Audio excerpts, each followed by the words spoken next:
All right, I think we're live, right? I think, do we have the comments up so I can look at that? Okay, hold on one second. We're testing the audio.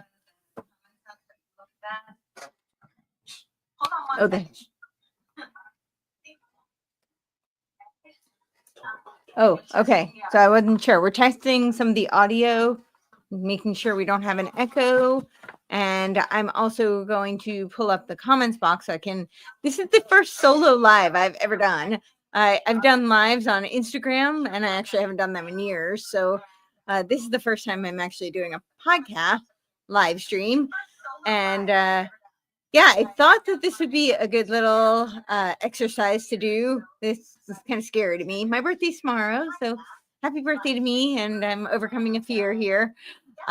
So if you're joining and you've been watching for a bit, then you probably know that I've been tracking something called Game B, and I thought that this would be a good opportunity to dive into it together because it's actually pretty new to me. I just learned about Game B maybe, I don't know, a few months ago, like back maybe 6 months ago.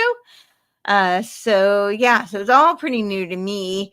And I did a 3-hour presentation on it. I think it was 2.5 hours and a 1-hour Q&A for the Rising Tide Foundation pretty recently. I think not last weekend, the weekend before. So I've been covering this on my show, and I've been doing it for my radio hours and just kind of exploring what is this Game B all about, and what does it mean for our future if the emerging technologies catch up to these ideas. And so that's what we've been exploring. It looks kind of like a utopian techno-socialist platform, but they call it a new operating system for civilization. That is what the Game B thought leaders call it. And so I don't know who has joined. I can't see anything. But I will just start off by saying that it's my birthday tomorrow, and anything you can do to support the work I'm doing, if you enjoy the work I'm doing and you'd like it to continue, it would be greatly, greatly appreciated. So I think some of these platforms do have donation capabilities through through the site itself. So that is always an option. And then, of course, there is my Venmo, which is at Courtenay. And I spell my name a little bit differently. So it's like Courtenay, Courtenay Turner. So that is always a really easy way. You can support my work. I also have a buy me a coffee option. So you can check out my website. That's CourtenayTurner.com. Name like Courtenay, so that's COURTENAYTURNER, and you'll see a little orange circle with a little mug, and that is where you can buy me a coffee or 2 or 3 or however many you wish. And then I also started a Substack, and I am going to be getting to more articles. I think I actually have 10 that I are like 95% done that I just haven't completed. So we need to get a move on that and get those out and up for you on the Substack. But I am going to be transitioning to a platform where the Substack, you will get it first. You will also get it ad-free if you wish, if you are a paid subscriber. So that is a great platform and a great way you can support my work. And I think it's relatively cheap. I think it's something like $8 a month. So if that's something that you are capable of doing and you want to do, then that's an option for you, and it's greatly appreciated. I also have a snail mail option. So when we get into some of the emerging technologies and the economic potentials that lie ahead, I know some people are trying to regress into a more analog scenario, and snail mail is always super fun. And actually, the founder of Game B, Jim Rutt, is apparently the person who coined that term, snail mail. I had no idea. So snail mail is Courtenay Turner 6041 Rural Plains Circle, Suite 110, number 106, Franklin, Tennessee, 37064. And that is always a great way that you can send letters and fiscal support there as well. I also have some really great affiliates. So we have a new one that I'm super excited about. This is they're little patches that you wear, and they say that this is a way you can regenerate your own stem cells and activate your stem cells for healing. So you can check that out at my website, and I have a separate site for that, so you can learn more about that. And then we also have, of course, relaxsaunas.com, and this is where if you use your promo code COURTZ, COURTZ, you can get $100 off of your sauna. And these are great portable far infrared saunas, and these heat up in 20 seconds. So I'm a huge fan of it. You can keep your head out. So I know the ladies will feel me when I say this is so great. This is so convenient because it heats up so quickly, and we don't need to, have a whole production where we redo our hair and makeup. So I do really appreciate that component of it. And they are relatively inexpensive for a sauna. I mean, I know these days, hopefully the economy is going to change, but I know nothing is considered super cheap, but for a sauna and for the technology that you're getting, it really is a really great deal. So that is the relaxsaunas.com, promo code COURTZ, COURTZ. And then, of course, the rncstore.com is another great place to get all of your health, immunity, your B17 products. And I'm going to have the founder, John Richardson, who is the son of Dr. John Richardson, on the show again. And he has some new literature to share with us. So check out the RNC store, use your promo code COURTZ, COURTZ, and get your discount there. I won't ramble on too much longer with all of the ways you can support my work. You can just check out my website. And of course, once this is posted, I'll have all the links below, and you can use that. And again, of course, donate. And I will be taking questions. So if people have comments, questions, they want to interface, I'll probably do this more like lecture style until then, because it might just be too difficult for me to go back and forth. I'm not that savvy yet. Hopefully we'll get there. But there will definitely be time if that's something that you wish. So as I said, I am just diving into this, and I thought, a lot of what I've covered has been kind of from the, they call it a social operating system for civilization, right? So I've been covering a lot of the ideological roots and framework and sociological, but this is really a very all-encompassing kind of a worldview and operating system, if you will. And it really is, it comprises of not just the economics, the technologies, the even psycho-spiritual is a huge component, because they are really trying to incorporate a lot of principles of quantum physics that the technology, as far as I can tell, now I'm not privy to classified technology. So if it's already there and I don't know, then, it's just not out to the public. But from what I can see from reading the literature and listening to all of these copious podcasts with these, game beat dialogues, if you will, they love that word. What I can see is that the technology is not quite there, but these visions are influencing the way that the technologies will manifest. And they are also laying out how we will be interfacing. So if you've been following along with my radio hours, I covered one show I did on the fifth industrial revolution. So I'm sure most of you are familiar with the fourth industrial revolution.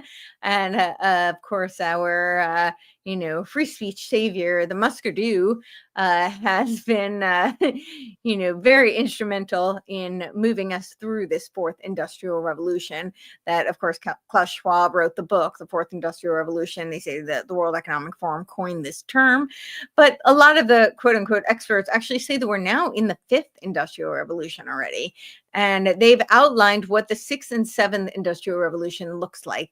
And so when we think about things like Game B, and I'm going to dive into that in just a second, but if you've been following along, then you're very familiar. And when we start thinking about these types of new operating systems for civilization, and we think about the technologies that are emerging and how this is going to intertwine, I think it's really important to keep in mind the visions that they have for the fifth what they call Industry 5.0, or the fifth industrial revolution, or moving into Industry 6.0, Industry 7.0.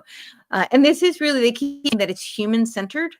And what they mean by that really is that the human agent, right? So this is where they feel, as the technology progresses, that we are going to be feeding the digital and technological and the artificial intelligence through our intelligence. So they keep saying that it is human centered because, well, one, we program it, right? The humans program the technology, they create the technology, but it's actually a little bit more exploitative than that. They really envision that they're going to extract from human intelligence, and they mean this in a myriad of ways. And I think the easiest way to conceptualize this as it exists now is to think about some of these language learning models, right?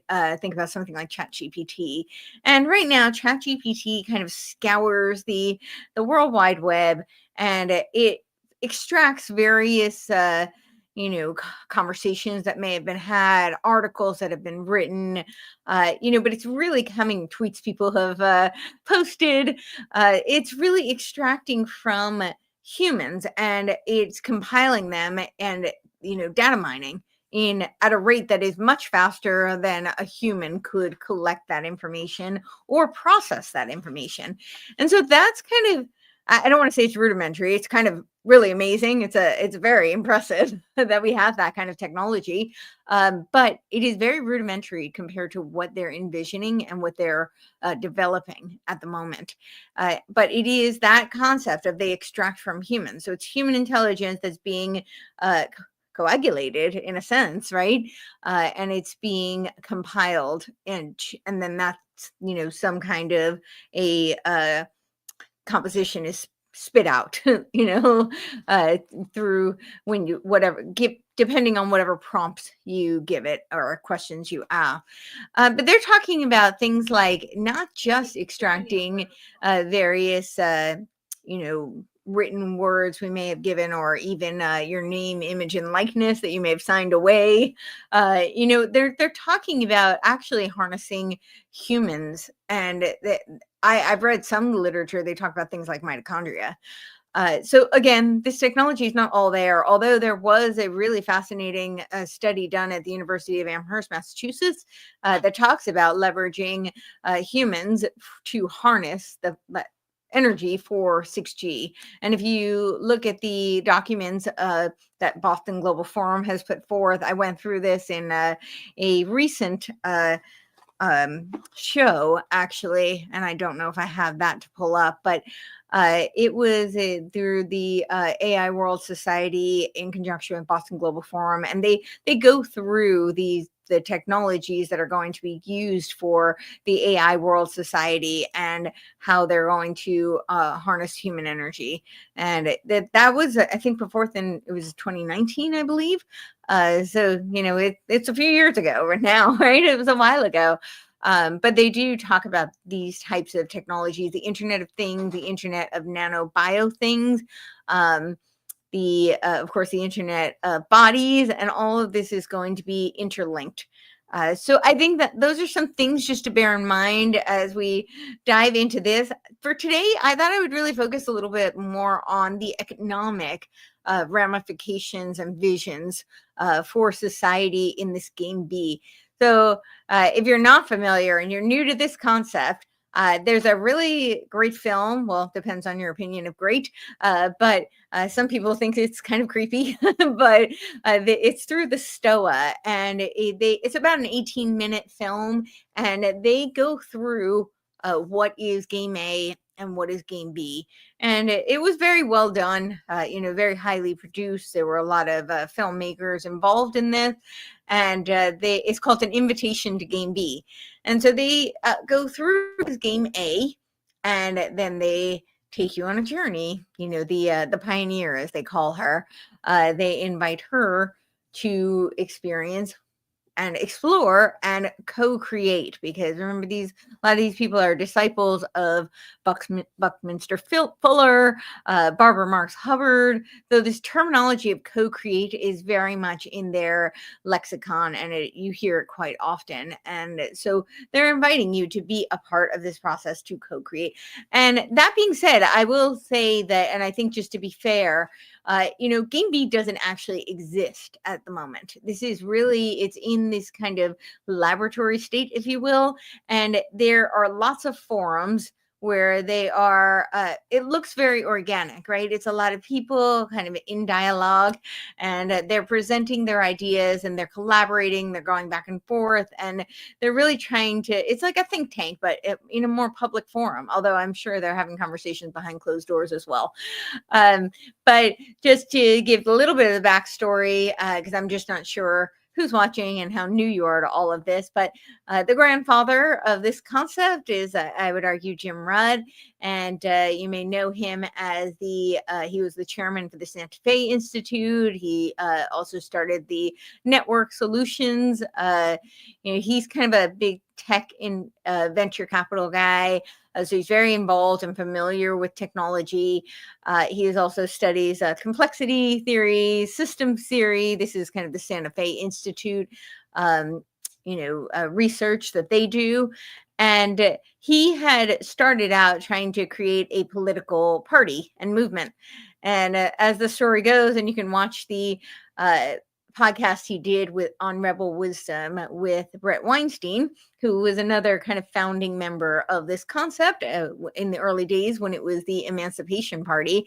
And I'm sure Brett Weinstein is a pretty familiar name to some of you.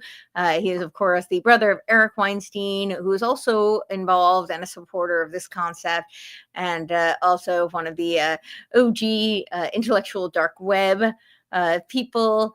And it does seem like there's a lot of intellectual dark web members of this kind of Game B space, and they weren't necessarily all that well known at the time.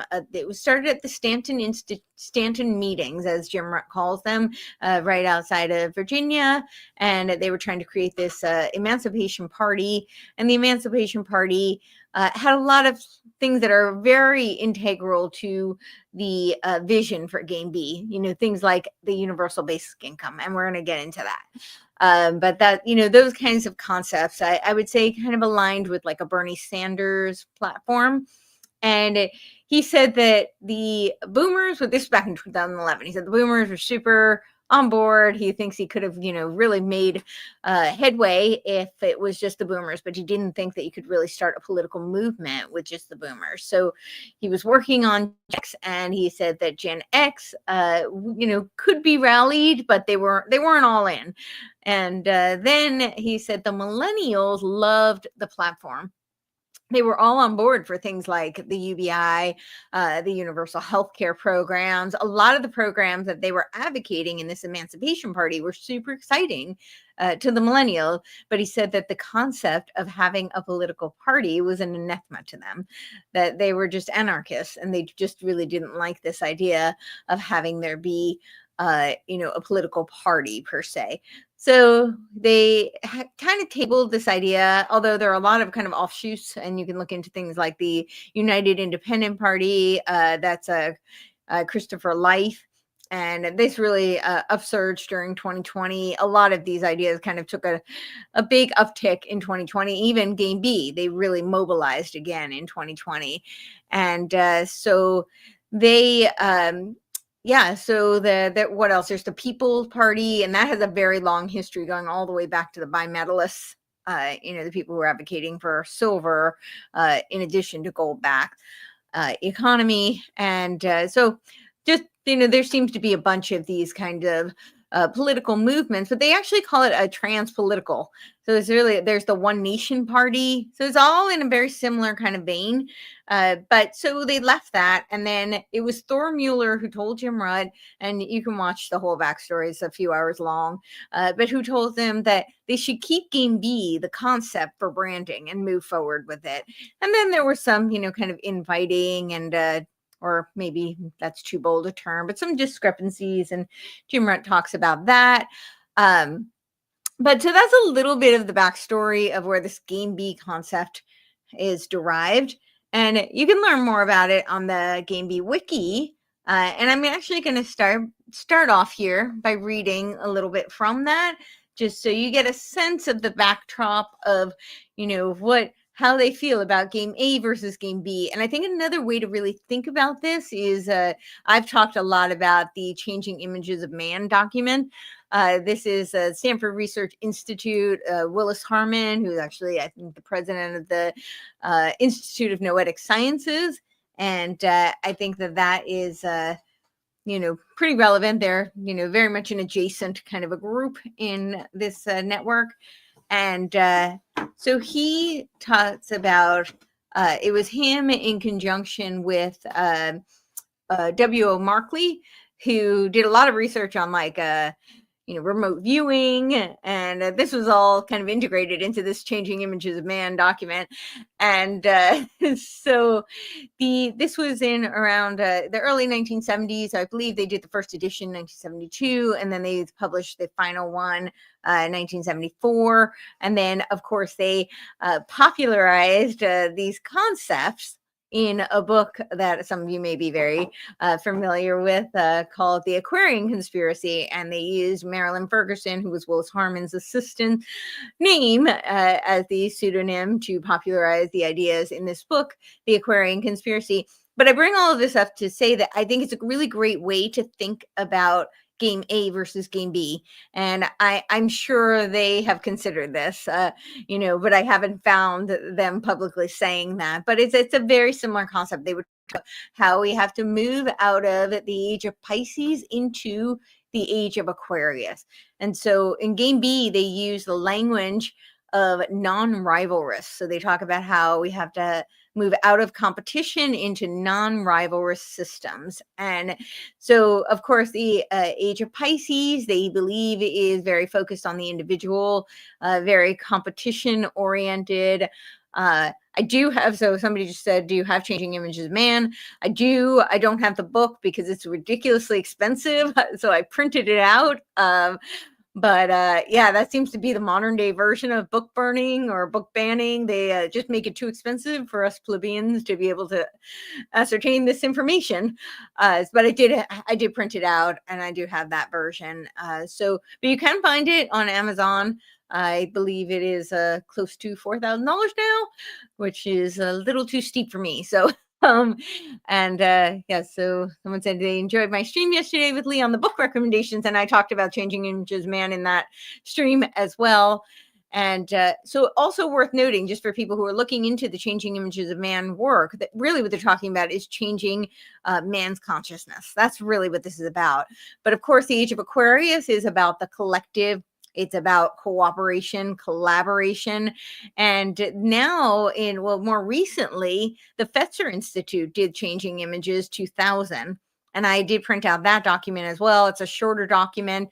Of course, this is, I think it was it Maxwell who published it. This is all Pergamon Press, which, biblically speaking, means the seat of Satan. So it's kind of interesting. But yeah, so these ideas about moving into this collaborative, collective, cooperative era, which is the Age of Aquarius. This is what they're talking about with game B. And it's also important to note that these people are also disciples, whether directly or intellectually, of Teilhard de Chardin, who had a vision of a noosphere. And he said the omega point would be, the singularity. And just to tie a couple of other ends, right, there's when does Ray Kurzweil believe that the singularity is nearer, as his new book says? He believes that will be in 2045. And the AI World Society is slated for the centennial of the UN, which is, of course, 2045. The UN was created in 1945. It was an outgrowth of the League of Nations. And so we have a couple of other 2045 references to this kind of in game B. Jim Rutt says 2045 is a pre-game B. So that's kind of like the early stages of Game B really coming to fruition. This is in his document that he wrote on Medium that outlines, and he's updated it, multiple times. So it's although I think the first edition was, I think, 2018, but he has updated it since then. And he clearly lays out that it's not a blueprint, it's not a prediction, that it's more of a roadmap, but it is a journey to Game B. And he lays out a kind of a timeline. And he does say 2045 is like when this is really going to be emerging, if you will, because that seems to be a word they love so much. So just to tie some of these ends together, but the noosphere is this concept of a global brain, right? And that does seem to be what we're looking at, what they're envisioning. So, all right. So without further ado, I've given quite the intro there. Hopefully that was helpful for people. But so you go to the Game B wiki, there's a lot of information on this Game B wiki, and they have their quadrants. And somebody pointed out, which I thought was fascinating, when I did my presentation, that that I had received an email later that they were looking into, because I talk about how all these futurists always do things in quadrants, right? Kenneth Wilber is like integralist theory. He has all this. He has the four quadrants, and then some people might remember the scenarios from Technological Future document. This was it was in 2010, and this was in partnership with the Rockefeller Foundation, the Bill and Melinda Gates Foundation, Johns Hopkins. And the reason people might be familiar with it was because in page 16 to 26 of this document, there was something called Operation Lockstep. And that was kind of a game scenario, which looks a little bit like what we experienced in 2020. But if you read the whole document, there were actually 4 war game scenarios. And so one of them was called Hack Attack. I don't remember the other 2, but this just seems to be a common theme. And those who are familiar with Jung, who also talked about, collective unconscious, right? This kind of a similar kind of vision of collective intelligence, and which is a Game B term. You'll see that when they talk about concepts. If you're watching, you'll see that on the screen. And one of the concepts is collective intelligence. So they don't necessarily use the term noosphere, although a lot of them do reference Teilhard de Chardin. But Jung talked about how we had to move out of the triernity. It was like the 3 into quaternity. And so I think there is this kind of mystical reference to the power of the quadrants. And I could be wrong, but I thought that was a really fascinating concept. But it's a wealth of information and resources. If this is something that you want to dive further into, there's more information on here than I've even gone through. But I've gone through quite a bit of it. So that we would start with here. For a rivalrous dynamic, societies must adopt new innovations or get conquered by more advanced societies. Selfishness beats altruism within groups, but altruistic groups beat selfish groups. The rest is commentary. And this is David Sloan. It's David Sloan Wilson, actually, who is, I believe, an evolutionary biologist. They really like the evolutionary biologists in this space. They have been very much invited to all of the dialogues that they are having. And I think it's because it's this concept of conscious evolution. And of course, this was Barbara Marx Hubbard had a foundation for that. The Rockefellers had helped fund it. This is something the New Thought leaders, the evolutionary leaders are all very much tied into this concept of conscious evolution, which, we can see the codification of, I would argue, through Madame Blavatsky and her Theosophical Society. A lot of those concepts are, it's this idea that there are certain people who can become ascended masters and they can consciously evolve. And those are the elevated people of society who will go on. They will co-create, co-evolve, and others will be subsumed. She believed in reincarnation. And they were the lesser, the more animalistic, as she called it. But she said the purpose of human experience was to return to source. So this is hearkening to the Neoplatonic concept of having, the undifferentiated all, and how somehow the one is better than the many, and we need to return to this undifferentiated all. But theosophists call it source. And they believe that we came from source and now we need to return to source. And it seems like the vision of returning to source is going to be a lot like a noosphere, where our collective unconscious and collective conscious is all it's all combined, and where we will really not have the individual, and you won't have individual free will and freedom of consciousness. And when you start to look at these technologies, my concern is right now you can look at these ideas and you can say I agree, and if you do, like, jump in, and if you don't, you can say I'm out, and this is not the life I want to see for my future or for my posterity. Or you can, pick some element of it, say, hey, like, I've got an idea, let's work with parts of this. But when you start looking at some of this technology and the concepts of quantum physics, that they're in some ways, I believe, kind of cherry picking. But when you start to look at how they're envisioning this, they're really I think one kind of more tangible example, because I don't want to just speak all in theoretical, because I know, like, if you haven't looked into some of this material, it can just feel like a lot of ideas floating around. But if you look at heart math, which this isn't to knock all of heart math. I mean, I know it's been helpful for some people in terms of, nervous system regulation, just even basic, simple, like, breath work, and absolutely some good components of this. This was one of the brainchildren of Barbara Marx Hubbard, and they talk about something that is totally predicated on, science. This idea that we have a heart resonance, that our heart has an magnetic field, right? The New Energetic Heart ebook, and they talk about how it's up to 12 feet. And some people actually have a stronger electromagnetic field around their heart. Some people have a longer, shorter range, and all of this is proven scientifically. However, now they're talking about heart coherence and heart resonance, creating global coherence through this heart resonance. And now, when you look at some of this emerging technology, they're talking about creating heart brain coherence.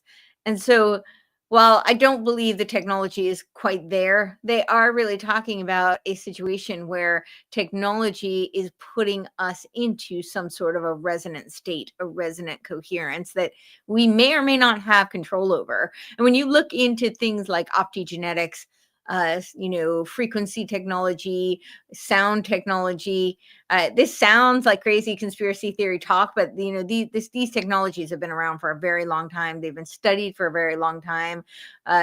Certainly, even MK Ultra, like, declassified documents indicate that they were working on these types of technologies. So this is not new. This is not emerging in that sense. So, but when you look at that, that's not something you have to opt into. And that's where my concern is, because I am very invested in preserving humanity 1.0, who can exercise free will.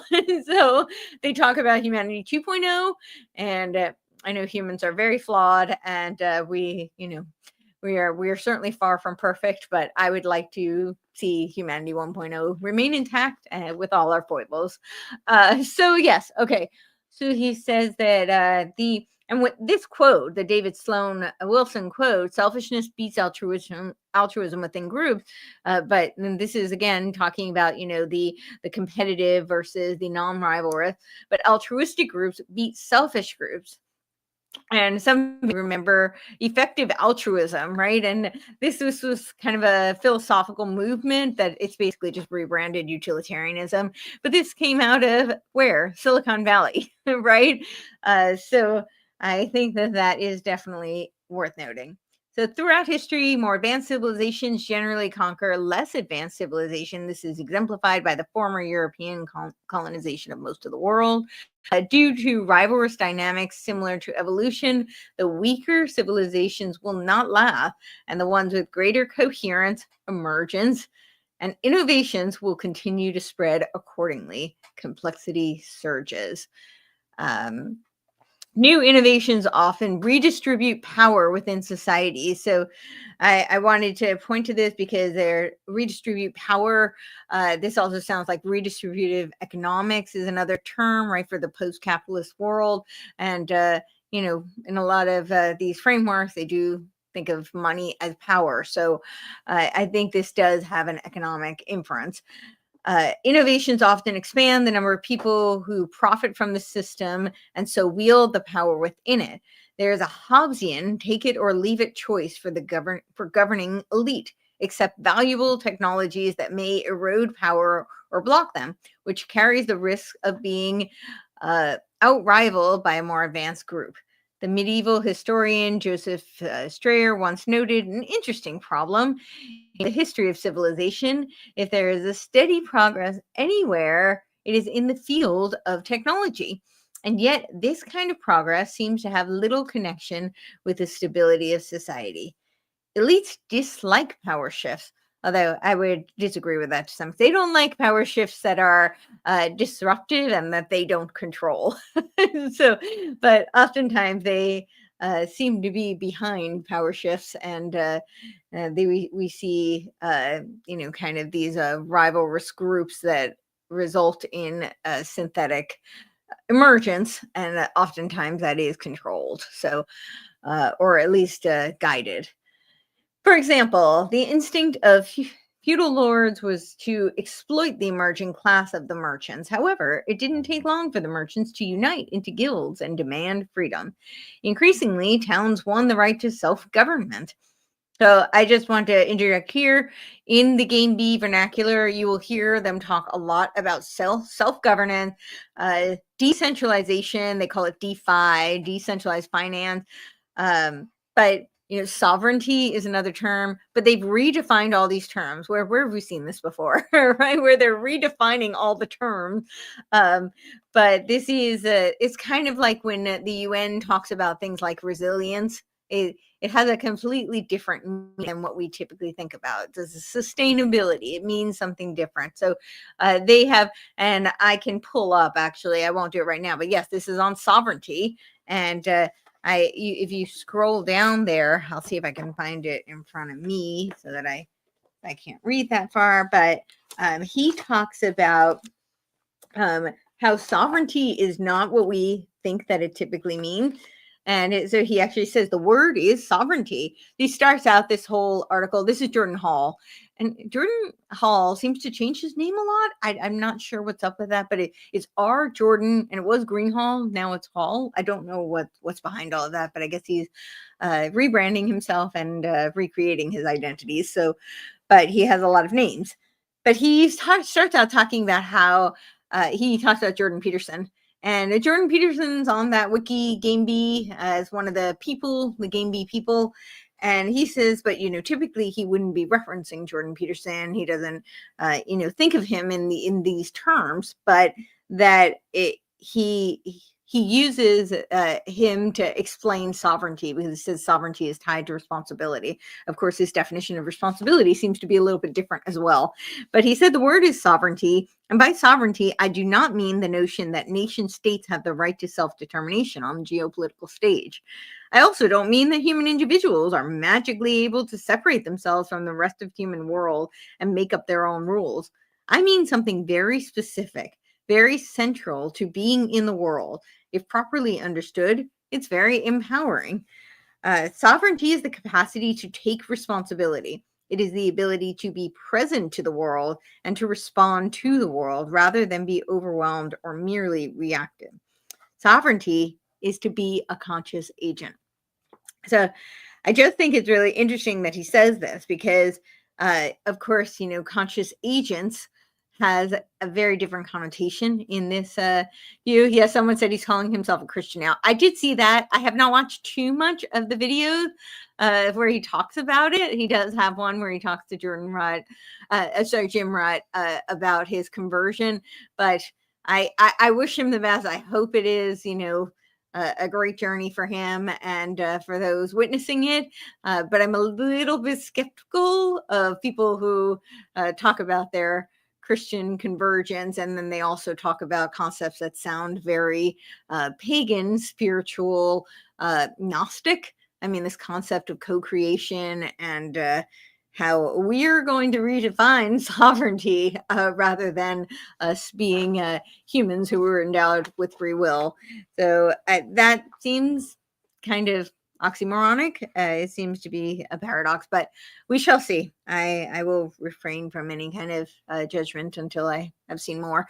But yeah, I agree. Sus. Yeah, that I would agree.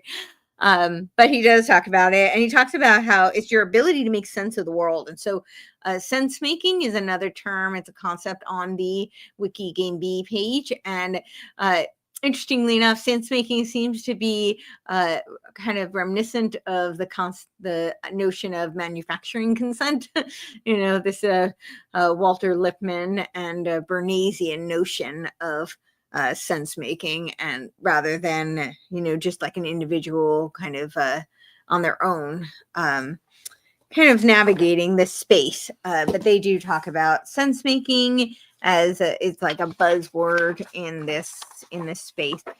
So yeah, let me see if there are any other questions while I'm so let me go back to this here. So feudal lords were in competition, soon realized that local prosperity was good for them, but required a lot of freedom. Required a bit of freedom. More recent example is legacy capitalism's growing power can be seen as democracy is widespread and more people have more representation and voting rights. Technology, and there's a lot of terms related to democracy in this space that they talk about. Jim Rohn talks about liquid democracy. There's the Barbara Marx Hubbard's idea of a synergistic democracy. And this is definitely not constitutional republics. Of course, Brett Weinstein said that it's not a republic if you can keep it. It's a republic if you can phoenix it, right?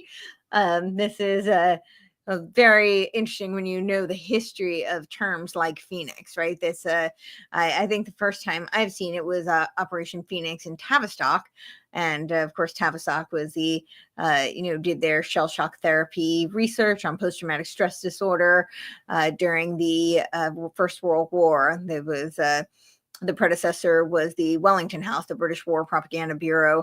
And this is really where they kind of laid out all of the propaganda that goaded Americans to enter what they called the Great War at the time, and of course on the side of Great Britain. And then they had the Tavistock Clinic in 1920, and this is where the building was specifically donated by the 11th Duke of Bedford, who is related to the Russell clan, the Skull and Bones Society, he was co-founder along with Alphonso Taft, who was related to President Taft. And this was where they, specifically did this research on shell shock therapy. And that was under the auspices that we need to help these soldiers who were suffering from post-traumatic stress disorder. And then there was Operation Phoenix, which was a whole restructuring of Tavistock. And if you were familiar with the Phoenix symbol, the Rosicrucian symbol of the bird rising up from the ashes, the Operation Phoenix with the CIA was in Vietnam, and it was where that phrase, you have to burn the village to build the village, sounds a little bit like we have to tear down to build back better. So these ideas, when you start looking into it, what does it mean to phoenix the republic? But in Operation Phoenix with Tavistock was a whole restructuring. This is where the War Office Selection Boards came out of, and this was in part with the British military, and they had come up with new ways to select essentially change agents and leaders. And I think this was very influential on that Mice to Rascals document. You can download that off the CIA website. But they talk about how I have a book. It's Henry Vick's 50 years of Tavistock, and this is the Tavistock website. So they go through kind of the history, and they talk about Operation Phoenix right here, the Tavistock Institute of Human Relations, which of course was later. That was 1947. So it went through several iterations, and they have several shells and partnerships with various NGOs and other trusts. They did a lot of their funneling through trusts, which is very interesting. But that book is the history of the 50 years of Tavistock. And they go through, Operation Phoenix pretty explicitly, and they do talk about how they now, under the auspices that they had the Second World War, now they no longer needed to come up with treatments for individual patients or for individual soldiers, but now all of society had been traumatized, and all of society had suffered pathology, and so of course it gave them kind of the license to treat large populations as experiments, and we became their patients. So yeah, it's really funny. On their site, they actually say Gnostic reticularity, and they talk about how it is now your time, Gnostic reticulus. We are now recruiting you. And on that site, they also talk about praxis and change agents. So, this is all right there. That very explicit Marxist type of terminology. So we get back to this. They say that the underlying tension between aggrandizing instincts of elites versus the decentralizing tendencies of technologies. They keep talking about how everything is decentralized. I have not yet figured out how this is possible, how it is that you have this tremendous interoperability and you have this interconnectivity, where they're talking about even in terms of, merging consciousness. But somehow it's decentralized, and somehow you have complete privacy and autonomy. I have not figured that out yet, but that is what they tell us. And especially technology that is played out repeatedly. So then he goes on. All right, so that was much longer than I had expected to go on, but hopefully it was helpful. So I wanted to go through some of the core principles of what like a game B economy would be. That I've covered, as I said, in some of these other shows that I've done more recently. A lot of the intellectual landscape of game B, the ideological frameworks, and some of the more sociological movements and psychological, it's psychospiritual actually, movements like Esalen and the human potential movement, that this is an outgrowth of in many ways. And again, just to be really fair, I do want to be fair that it's a collection of people, sharing ideas at the moment. It's a vision. And Game B, when you watch that Initiation to Game B video, they say that. They say Game B has not yet been created. And Jim Rutt, in his A Journey to Game B, talks about how, we're so far from Game B actually being, it's not there yet. But these are the visions, these are the plans, and they're very much ramping things up now. You'll notice that a lot of these thinkers are having a lot more conversations. There's a lot more activity on some of these collaborations, and so recently, I know they were even talking about, doing like some sort of a new website. So what are some of the core principles of what like a game B economy would be? I thought before I even went into that, I wanted to give like some buzzwords. I think that's really important. They do have their own jargon, their own lexicon, and it's really important to recognize words that are being used, because then you can kind of know, it gives you a little bit of something to anchor to. And I really do think what they're laying out is a post-capitalist world. That's really what it is. So some other buzzwords are like regenerative economics. They talk about regenerative economy a lot. They talk about a gift economy, a peer-to-peer economy. So regenerative economics focuses on systems that not only sustain, but they claim actively improve or regenerate the health of the ecosystems and society. But it is exactly what it sounds like, regenerative, right? So it's circular. That's another one, circular economy. And they claim that it emphasizes eliminating waste and pollution, keeping products and materials in use, regenerating the natural system. And so it's very related to Game B's concept of moving beyond linear and what they call extractive economies, right? Again, we don't want any rivalry, no competition. We need to co-evolve into the superorganism of humanity, and the membrane is going to be the internet, right? That's what Bruce Lipton, the evolutionary leader biologist, says. um, so donut economics, and this was a concept proposed by Kate Raworth, and they say that concept is a model that aims to meet the needs of all people within the means of the planet. Visualized as a donut where the inner ring represents social foundations and the outer ecological ceilings. Post-growth economics. This is something I came up against a lot when I was doing my research on the NACs, right? Natural asset companies. And this is really, they didn't want any production on the land. And that was all part of the 30 by 30 land grab, this 30 by 30 agenda. That's part of the Agenda 2030. That was the natural asset companies, just a stepping stone to the half earth agenda, which is E.O. Wilson, who's another Game B person. They have lots of his quotes on the Game B wiki site, and he seems to be very much aligned with this Game B concept. And yes, the half earth agenda. So, I think it's by 2050, they were saying that all of the earth's water and land, et cetera, would not be inhabited by humans, of course.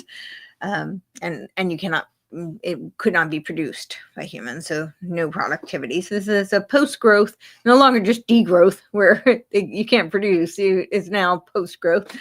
And of course, post-growth because it's all synthetic, right? They think AI. They're talking about a post-human world, and there are post-human handbooks, right? These are the chapters who talk about post-human world, and there are apparently a few of them. So a few handbooks, not just a few thinkers.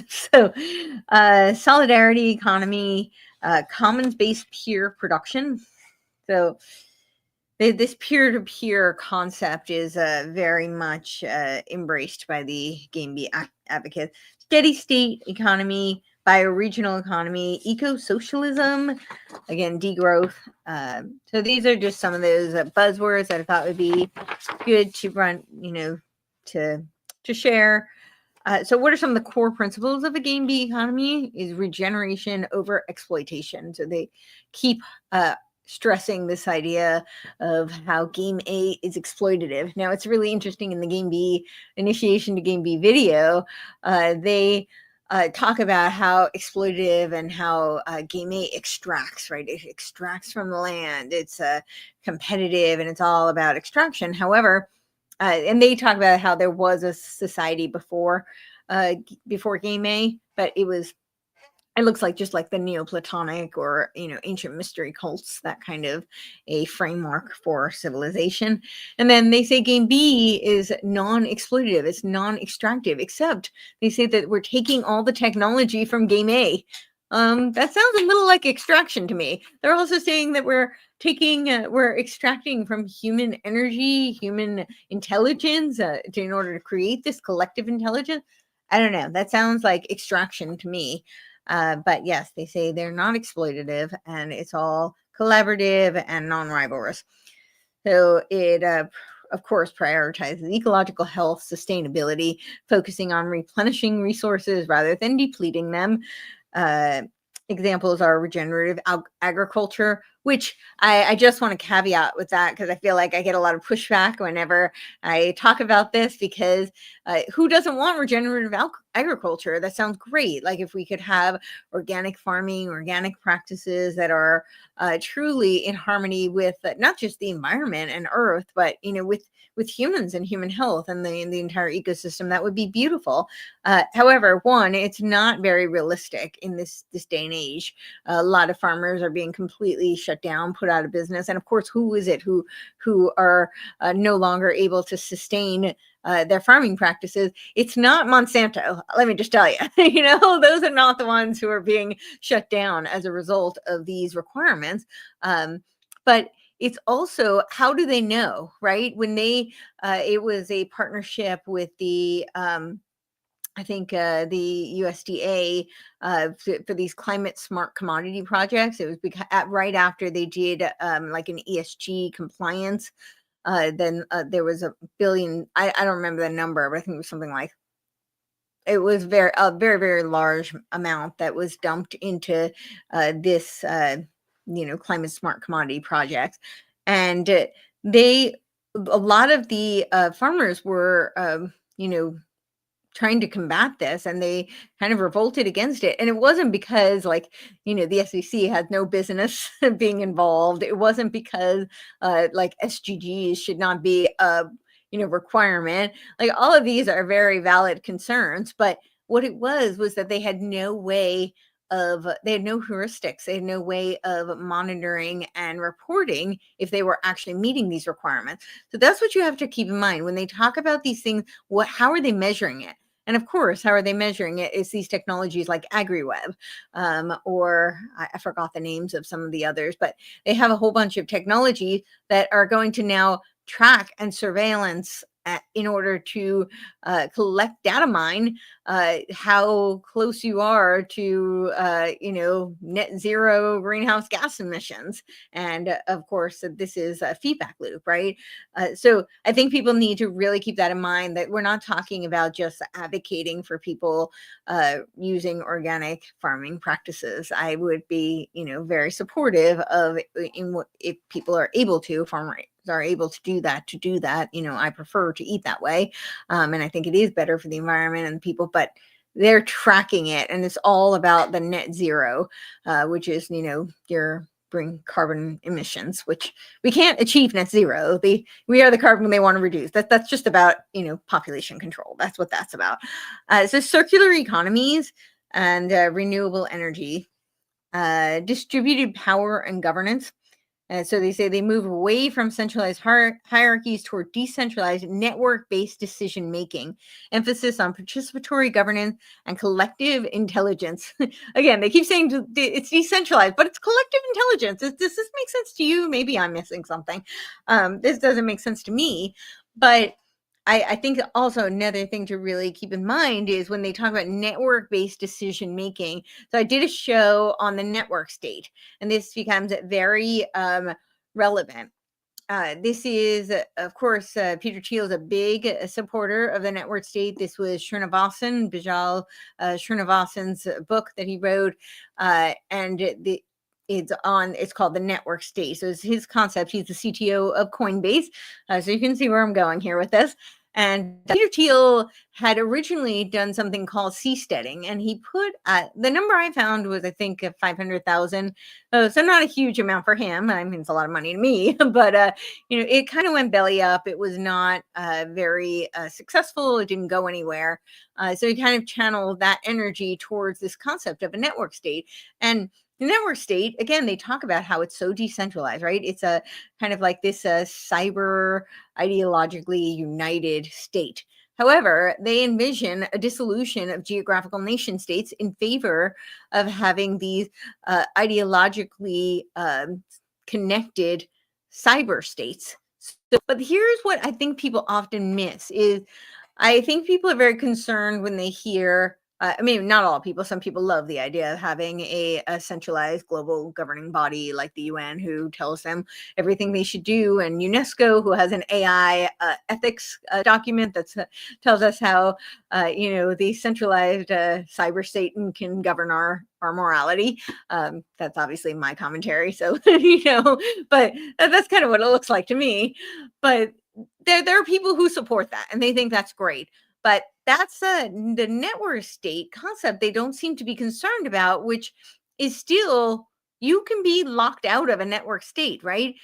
So if you have wrong speak, or you, post something, or you don't present a digital ID, then you don't have enough of these digital currencies that are utilized in your network state, you're locked out.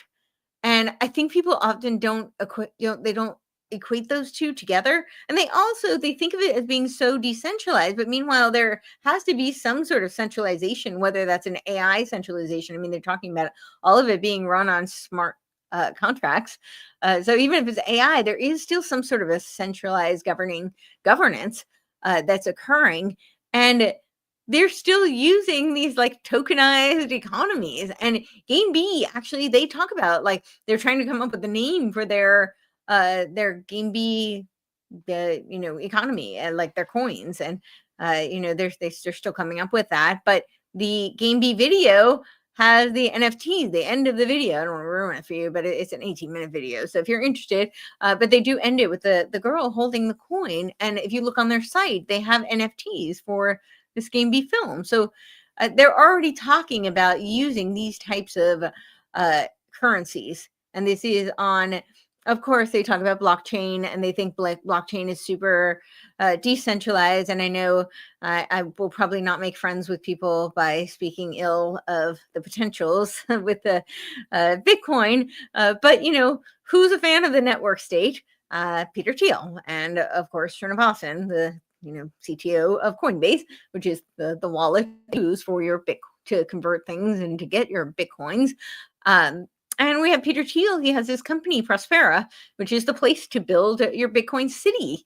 And of course, this is very appealing to a lot of the libertarian types. And I that's a whole rabbit hole. But, since we're doing, I'm going to get there, talking about the visions for a Game B economy and what that might look like. I think a lot of people do think of libertarian movement as being a very freedom-minded and individual liberty, but this was an outgrowth of like people like von Hayek, who started the Montpellier Society, which was an outgrowth of the Walter Lippmann Colloquium.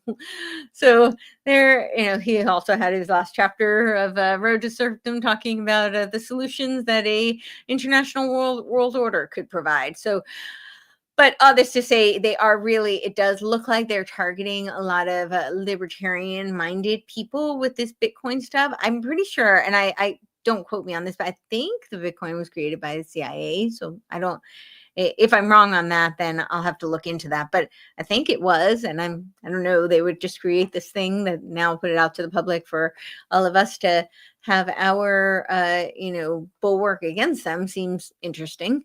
But really, more importantly, is to recognize how they could be used in a network state scenario, these blockchain technologies. And also another thing to think about when you're thinking about decentralization, privatized doesn't necessarily always mean that it's bottom up or grassroots, right? Because especially in these contexts, they're talking about public-private partnerships. And that's the UN. That's the whole vision of the UN, is everything is public-private partnership. The World Core Curriculum, even the one more religion they're building is all public-private partnerships. So this is not decentralized. It's just it presented that way, I think, to appeal to the people who are dissidents to the centralized global centralized governing body. All right, so mutual benefit and cooperation replaces zero-sum competition with win-win dynamic.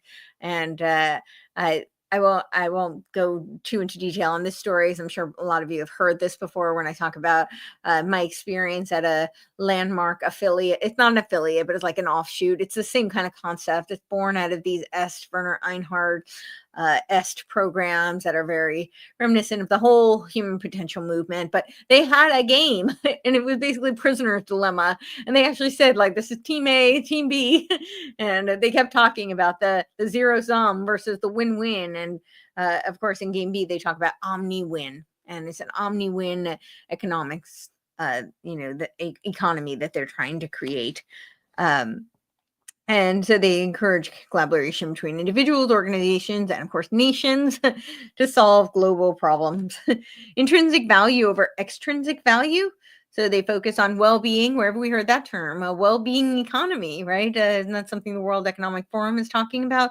Well-being, community, and that's a big concept also, is communitarianism. And that's a lot of what Game B is starting to look like to me, is really communitarianism. So I've done a whole show on that, breaking all of that down. So we won't go, oh yeah, closed open systems. Exactly. Yeah.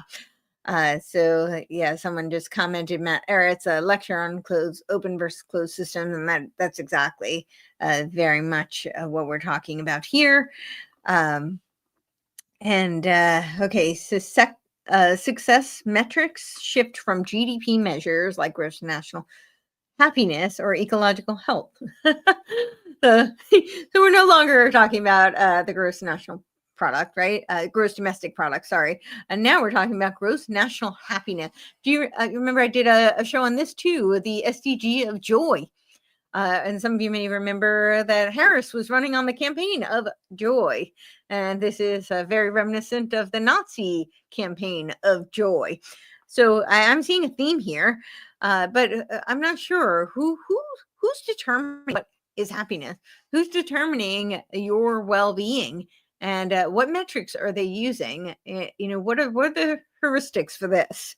I have not seen them, but I'm not so sure that they're aligned with mine. So ecological health, and of course this is when they talk about like the the One Health, right? That's the UN and the WHO vision for One Health is where you have animal health linked to ecological health, linked to human health, and it's all intertwined, it's all one because there's no differentiation, there's no separation. Resilience and adaptability structures are designed to adapt to change rather than resist it. So this is really, this concept of resilience. It's about becoming, not overcoming, and fostering long-term stability in the face of uncertainty. Um, Characteristics of a game B economy. Economic practices focus on local, self-sufficient economies. They do say that, but while maintaining global networks of cooperation. Again, I don't know how you have both of these, but it sounds a lot like public-private partnerships to me. That's all I know. Barter sharing economies, mutual credit systems, supplement traditional money. Supplement traditional money. Emphasis on open source innovation to share knowledge freely. This is within the various network states. So again, you're going to have to be admitted in order to in order to have access to this open source. It's not just open to anyone.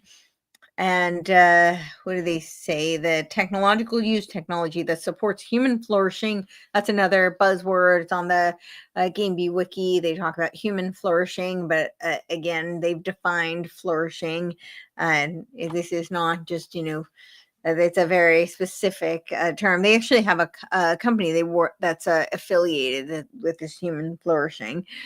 Ecological balance, decentralized blockchain systems for trust and transparency.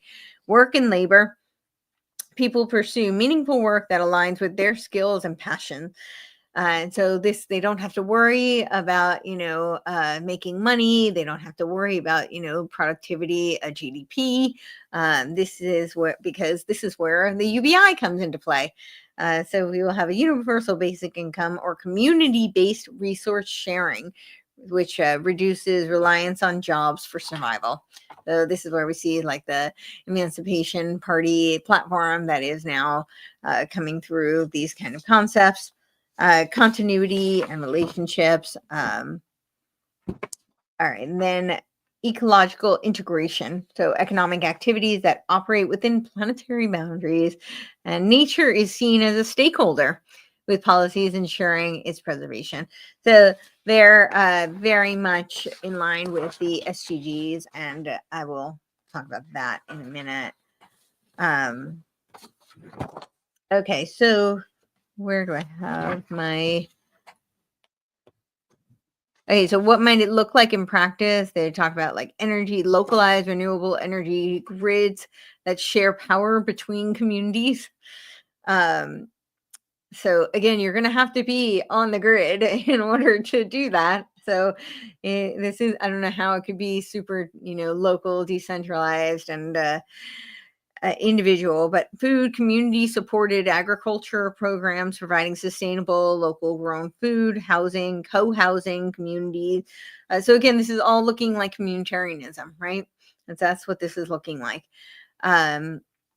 Then finance, cooperative banking, DeFi, decentralized finance, peer-to-peer lending systems. So this is the gift economy, the well-being economy, the circle economy, and it's done through these various types of digital currencies, and for the most part, is what it looks like. Education, lifelong learning systems, emphasizing personal growth, creativity, and collaboration. So, on his journey to Game B, Jim Rutt does advocate for um, Game B charter schools, which sounds kind of like a education camp for Game B. And it does not sound at all, decentralized. Charter schools are government funded, so I'm not sure how we reconcile that. So those are some of the core principles of Game B. Let me go through here. Okay, so they define Game B, and this is their this is a Medium article, and so I'll just read through some of them. They say, Game B is a flag on the hill for omnipotent civilization that maximizes human flourishing. Game B is the environment that maximizes collective intelligence, collaboration, and increasing omni consideration. Game B is is building or developing capacity to navigate complexity without resorting to complicated systems. Game B is establishing coherence within complex systems. Game B is a meta protocol for hyper collaboration. Game B is the infinite game where the purpose is to continue playing. Game A, so this is very much, like a video game kind of concepts. Game A is the finite game where the purpose is to win, right? Because it's competition, it's extraction, it's exploitative, all of those words. Game B is the theoretically optimal conditions for creative collaboration and thus maximal innovation.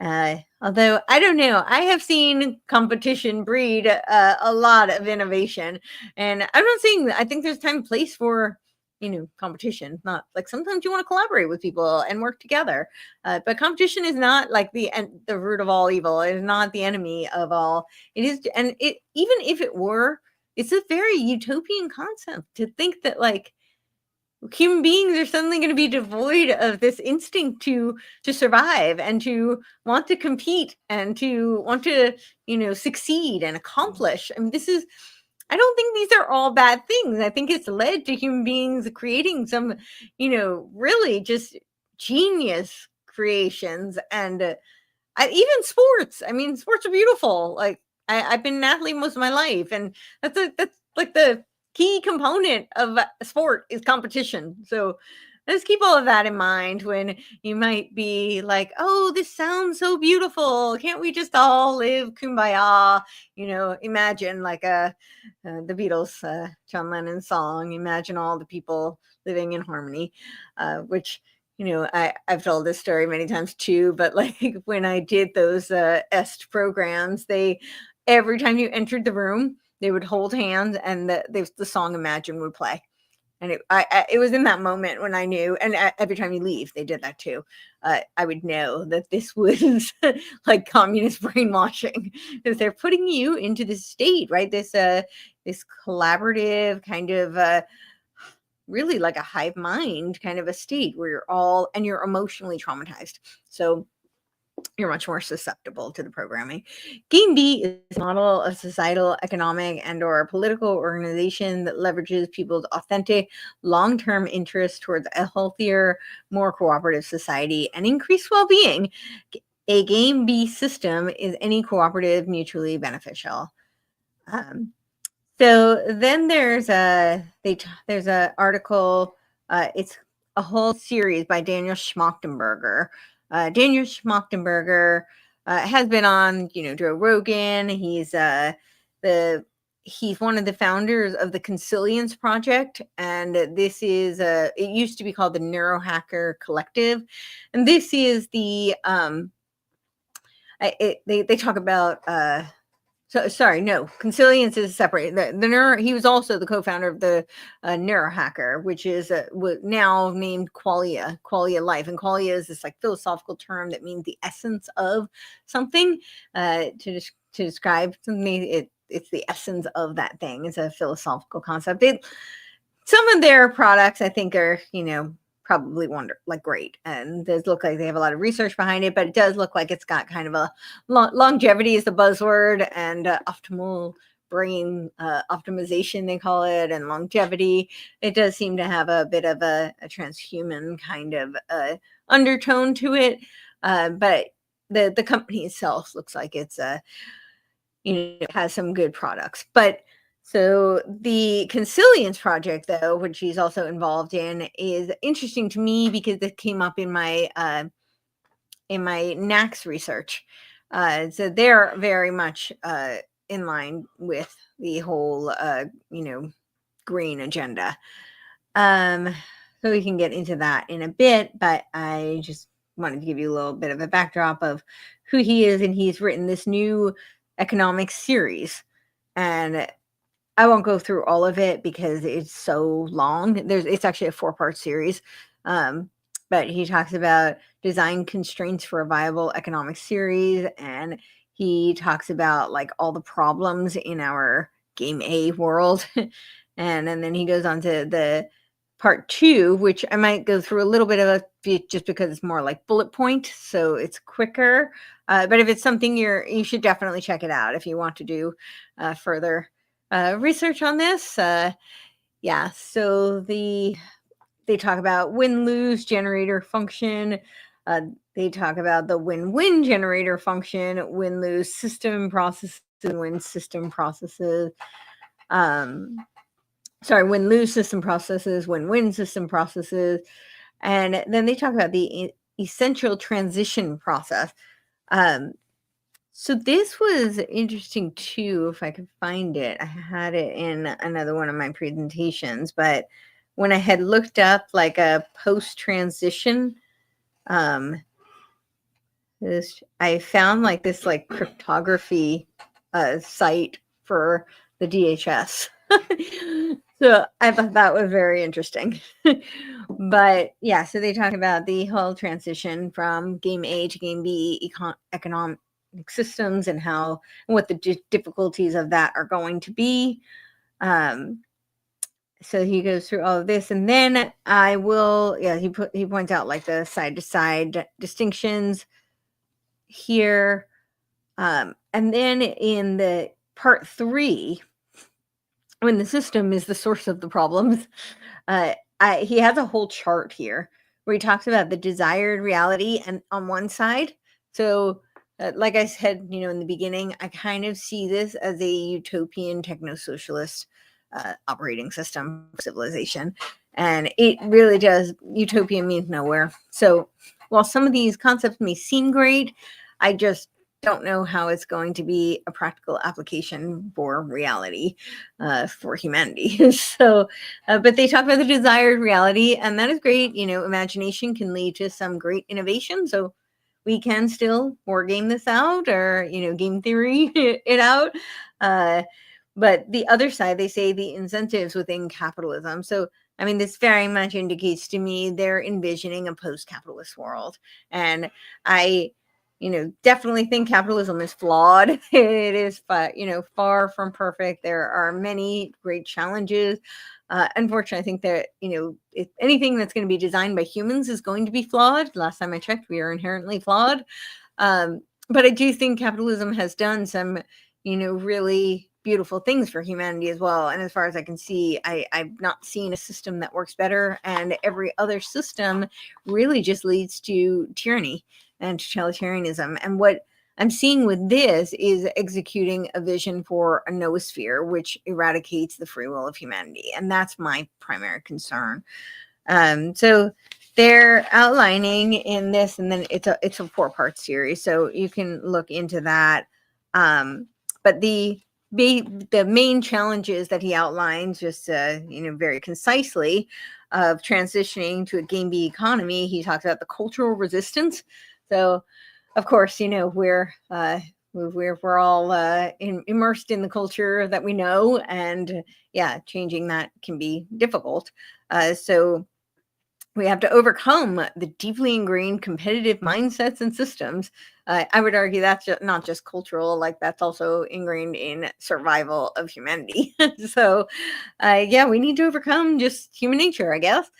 Scalability. This is ensuring localized solutions can integrate effectively into global networks. Um, Power structures, navigating the resistance of entrenched interests in the current game A economy. So that's a huge obstacle for them, obviously. Coordinating and building the trust and frameworks needed for widespread cooperation. I would say this is, I don't know how they're going to surmount that one. That is definitely a big challenge. A game B economy is a vision of a world where humanity thrives in balance with the planet, fostering cooperative, innovative, and sustainable prosperity for all, which sounds beautiful. I would love to see that. The economy would integrate emerging technologies thoughtfully, ensuring they align with its core principles of sustainability, cooperation, and human well being. Technologies would be leveraged to enhance resilience, decentralization, and fairness. I don't know who is arbitering the fairness. It kind of reminds me of when I read the AI World Society documents and the AI ethics and morality, and they're going to adjudicate justice and fairness for all. I'm sure that's going to work out well. Uh, while avoiding exploitative or destructive outcomes. Here, how emerging technologies might fit into the game B. I'm actually going to skip that for now. Um, if people are still interested, I know I've gone for quite a while, so very interested. We can get into some of the technologies, but I think I might skip that for now. Let's hold on. Let me find my place. Scrolling down, I have so many notes here, but because I want to skip this, because I know we've gone on for a while. Okay, so I thought since we're talking about the uh, economics, that the main platform for this, people have talked about how there's like um, there's a someone said that there's so much information can hardly keep up. I can't keep up either. But too bad printable transcripts weren't available. So on my Substack, I think they do a transcript actually. So if you are subscribed to my Substack, I believe you can get a transcript there. And I think this one is actually on YouTube. YouTube does do transcript, and I believe Rumble just added that feature as well. So I don't know. Hopefully that's helpful. But that is a good note. Maybe I make it more visible. But I'll look into the Substack format because I'm pretty sure they do a transcript. And then you can't imagine the ads I'm getting when I have to log back into live stream. How can you manifest more abundance? How can you achieve brain heart coherence? That's funny. Yeah, they are listening, right? This is cybernetic feedback loops. Which are very relevant, right there. I think that's what we're going to see for the future of this type of economy, tokenized economy, is it is going to be all predicated on these cybernetic feedback loops. And interestingly enough, the Macy's conferences, they're reviving them. They're ramping them up again. They call it the new Macy, and this is the Association for Cybernetics. They have a whole website, and they've done several like pretty recent videos. And I think that is really worth doing a deeper dive into, because of course so much of this comes out of cybernetics. It's this theory of these how we can get complexity theories and complexity systems and system theories out of cybernetic feedback loops. And when you look at these tokenized economies, I mean, they're going to do all this data mining from us, and then they're going to feed back. We're already seeing this. I mean, this is not too difficult to imagine where it could go, although it might be way beyond capable of conceptualizing currently. Yeah, this is the foundations of the coalescence of cybernetics, right? They call it the new Macy. So those conferences were back in, I believe, the 50s, 1953, I believe. But I'll have to look that up. I might have gotten that date wrong. But yeah, so now they're bringing that up, and I think it's because it's very relevant. We're seeing this just with social media, right? They listen to us and they silo us, right? This is all back loop, and we are being impacted from. Yeah, it was 1941 and it ended in 1960. Okay, so the 50s were in there, but 1953 was MK Ultra, so there was definitely a lot of overlap in that work. But yeah, so we're seeing this. This is not difficult for us to conceptualize. However, I think with the emerging technologies, it's going to really advance beyond what we even can conceptualize today. So I wanted to talk about the UBI, and I wanted to present just kind of quotes from these various, we'll call them thought leaders in the Game B space.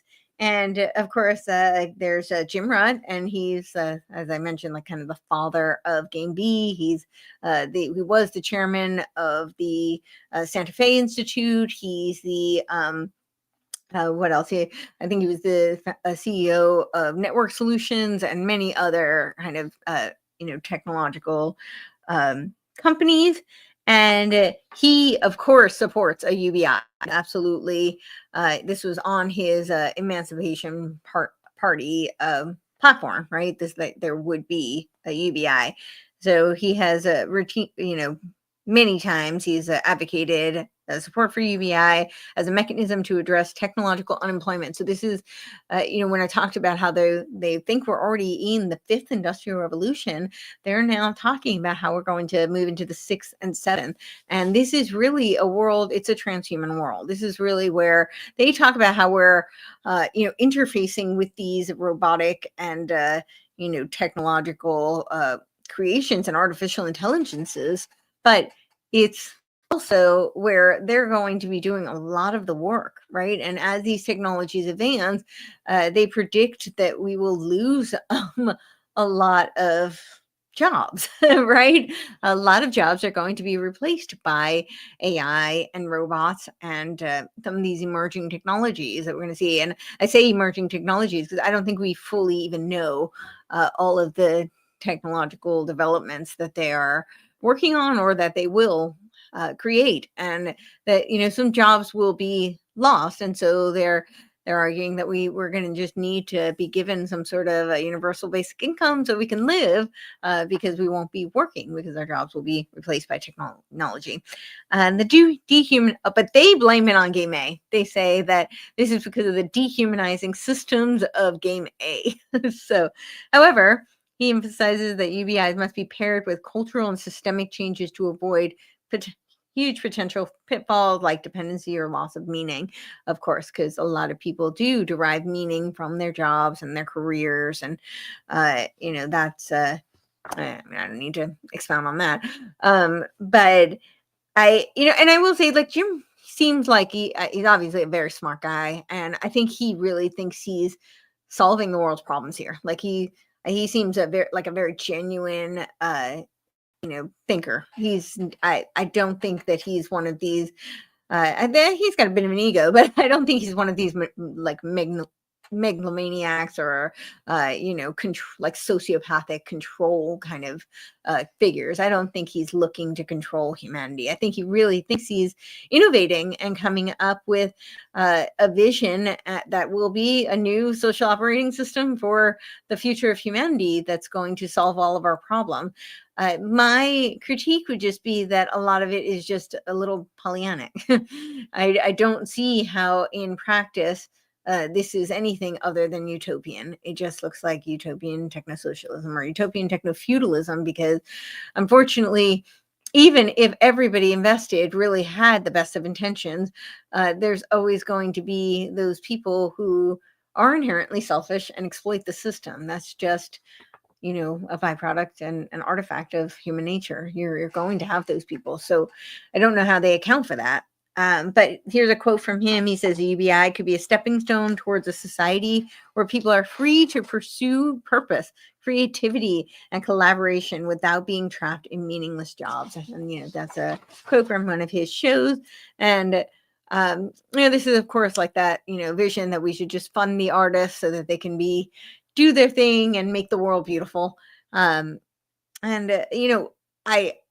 historically, wealthy people have done that. They have been the patrons for the artists, and they have patronized various artists and creators whose work they wanted to see propagated, and or who just they supported. And I'm all for individuals doing that. That's great. But to think that we just somehow deserve to be funded by society, and I don't know where this money is coming from, by the way, either. They haven't really answered that. The UBI, like who's paying for it? I did see a clip on Joe Rogan where he talked about how they would just come out of taxes. So I'm not sure. Do the robots pay taxes? Like where does this tax money come from if people don't have jobs and they're not, creating they're not contributing to a GDP? I don't know. There's so many questions, not that many answers. But then there's Zach Stein, and he has been inducted into the Club of Rome um, recently. This was just as of 2024, so he's a very new member, and I think that is very interesting. Nora Bateson is the daughter of Gregory Bateson, and she was involved in the Game B film that I had talked about, and she's also a member of the Club of Rome, and that is a little bit less surprising. I don't think this is surprising per se, but that it obviously shows where his values are aligned and where he is, some of his ideals. And there was, I know I've talked about the cosmoerotic humanists, and this is Zach Stein was one third of David Temple. And it just always makes me laugh. Like, I don't know how the three of them make David Temple, but they do. So this was at the Office for the Future because, of course, they're futurists, and they will. It's really easy to predict the future when you plan it. So they planned the future for us, and they wrote this first principles and first values. It is the 42 positions on cosmoerotic humanism, and you can find this at the officeforthefuture.com. And I think it's it's the meta crisis and the world to come, because again they're futurists. But this was Mark Gaffney, Zach Stein, and Kenneth Wilber. Right? And Kenneth Wilber I had mentioned before with his 4 quadrants, his theory of integralism, and that's a whole Pandora's box. We won't open that. Yes, this is Mark Gaffney. He has his Eros Mystery School, and yes, so that is Zach Stein, and he has his 13 social miracles that he has outlined, and in this, he of course talks about universal basic income. So I'll just go through the 13 because to read them for you so you can see. The first one is debt jubilee for students and nations. The second one is basic income guarantee. So there you have it. Integral, decentralized, and social safety net healthcare. So universal healthcare. Actual democratic governments and workplaces. Public regulation of investment and financiers. Legal and economic systems that value the biosphere for its own sake. Renewable and inexhaustible energy. Reappropriation of the land, agriculture, geography, and border. Total planetary demilitarization. So this is very in line with, what is it called? Abolish 2000, which is the UN's disarmament plan.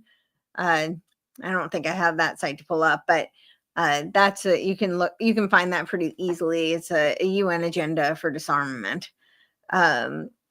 Mutual respect between all major world religions. So here we have this is like the vision of Lucius Trust. This is the World Temple, the Temple of Understanding, the World Parliament of Religions. I mean, all of these various entities that are tied to the UN to create this one world religion. Essentially, it's a theosophical soup, if you will.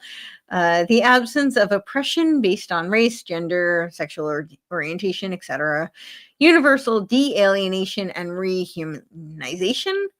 Science and technology in the interest of human flourishing. There we have it again, human flourishing and exploration.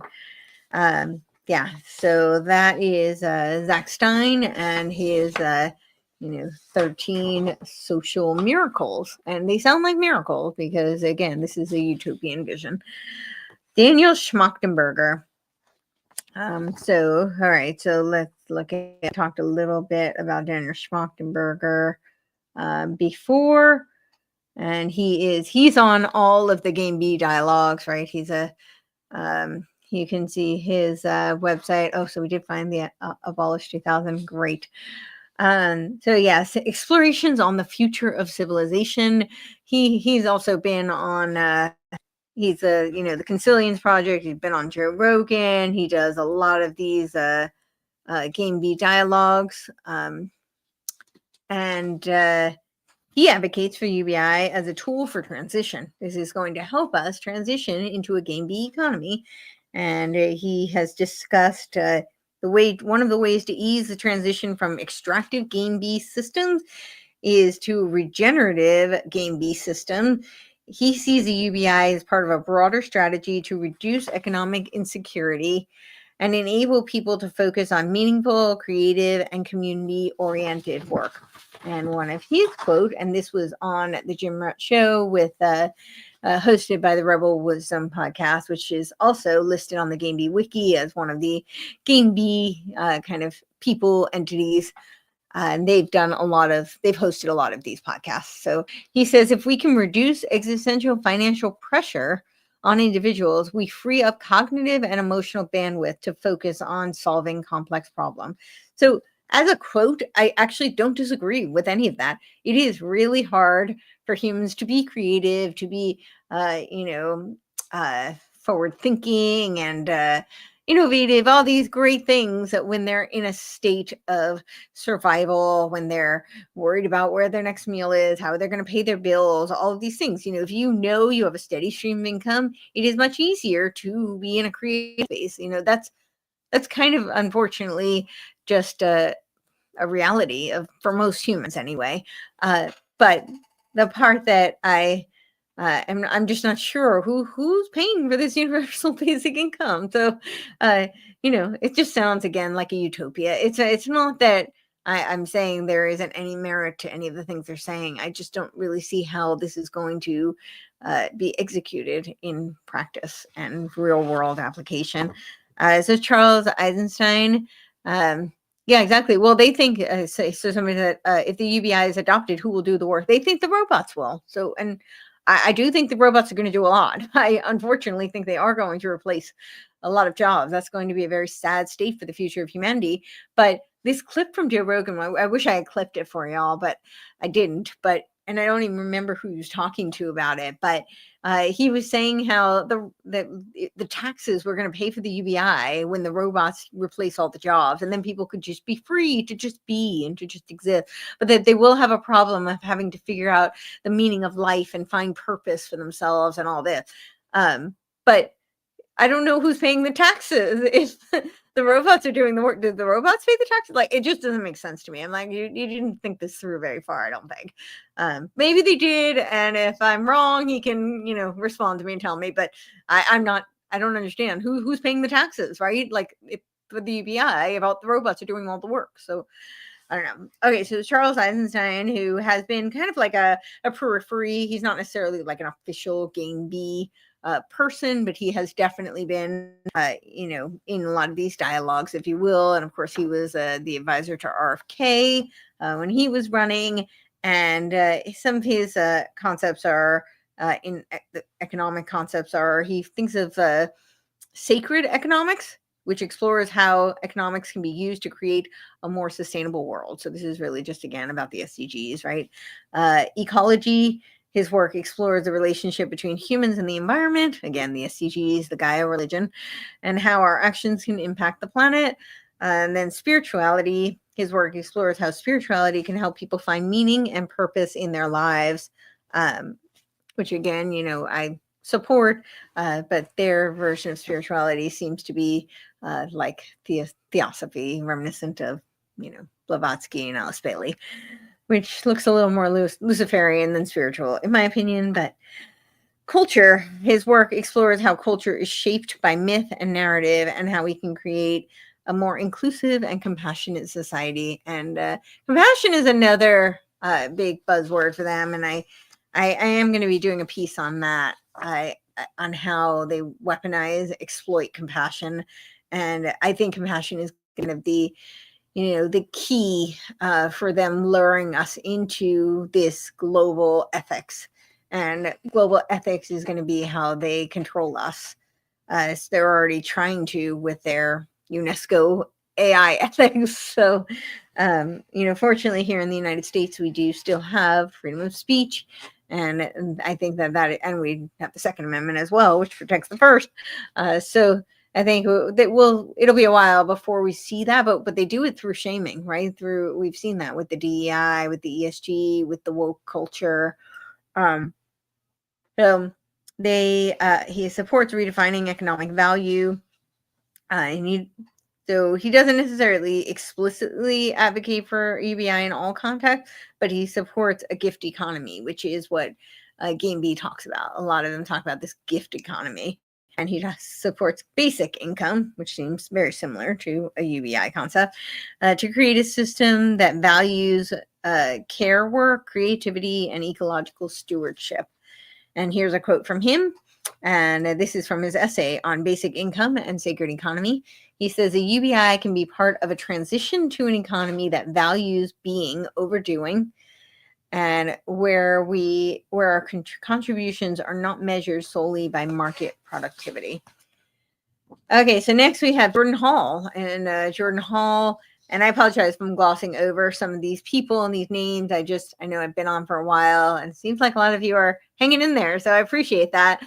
But I have gone through these characters. I did do it in my recent, 2.5 hour presentation. I went through most of them were involved in the Game B film. And you can go through the Game B film website, and they have links to all of these characters. So if you want to learn more about them, but again, Jordan Hall, he's the one who wrote that On Sovereignty, where he redefines the term sovereignty.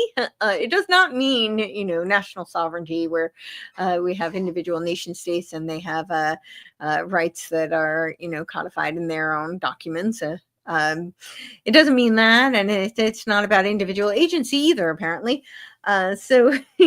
But he's the one. He goes by Jordan Hall but you can find Jordan Green Hall sometimes, and he has his Medium page, Deep Code, and in there he talks about EBI as part of a decentralized economic resilience. And he has spoken about EBI in the context of building resilient, decentralized system. And he suggests that the basic income would enable people to move beyond survival mode and contribute to regenerative projects that are aligned with Game B values. Now, again, in a utopia, this sounds beautiful. So a UBI could create the conditions for culture of abundance where people can focus on sense making and collective problem solving rather than mere subsistence. And that is from Game B Forums. All right, then we've got Tyson Yunkaporta. And he's a very interesting character. He's written books on the indigenous population. And I've talked a little bit about this, my theory on some of this network state stuff, or this exit build kind of movements. I think that all the people involved in it are aware of this or intentionally trying to drive this. But I do think that they're trying to model things off of the indigenous population, and they want people to replicate those types of communities and societies because they are in a lot of ways very vulnerable and easier to co-opt, and we've seen that historically. This is not to diss indigenous populations or to condemn them in any way, shape, or form. There are beautiful people doing beautiful things, and there are really wonderful communities there. But because they are kind of isolated, and I think they are vulnerable because they are so decentralized in many ways, and because they're also they're not just isolated, but they're compartments, right? So this makes it, I think, easier to co-opt them, to just take them over completely, to force them into some sort of ultimatum scenarios. And we've seen that historically.